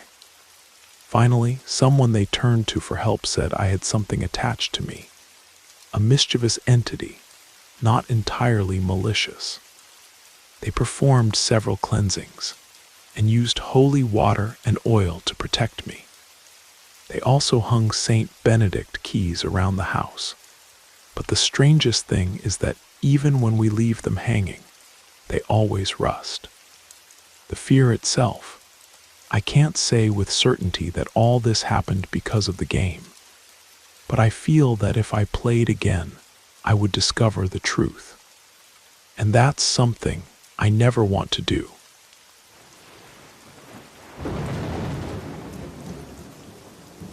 You made it to the end of the stories. That means it's the perfect time to subscribe so you don't miss future episodes. And if you haven't already, leave a like and drop a comment. I'd love to hear your thoughts. Have a great time relaxing, and good night.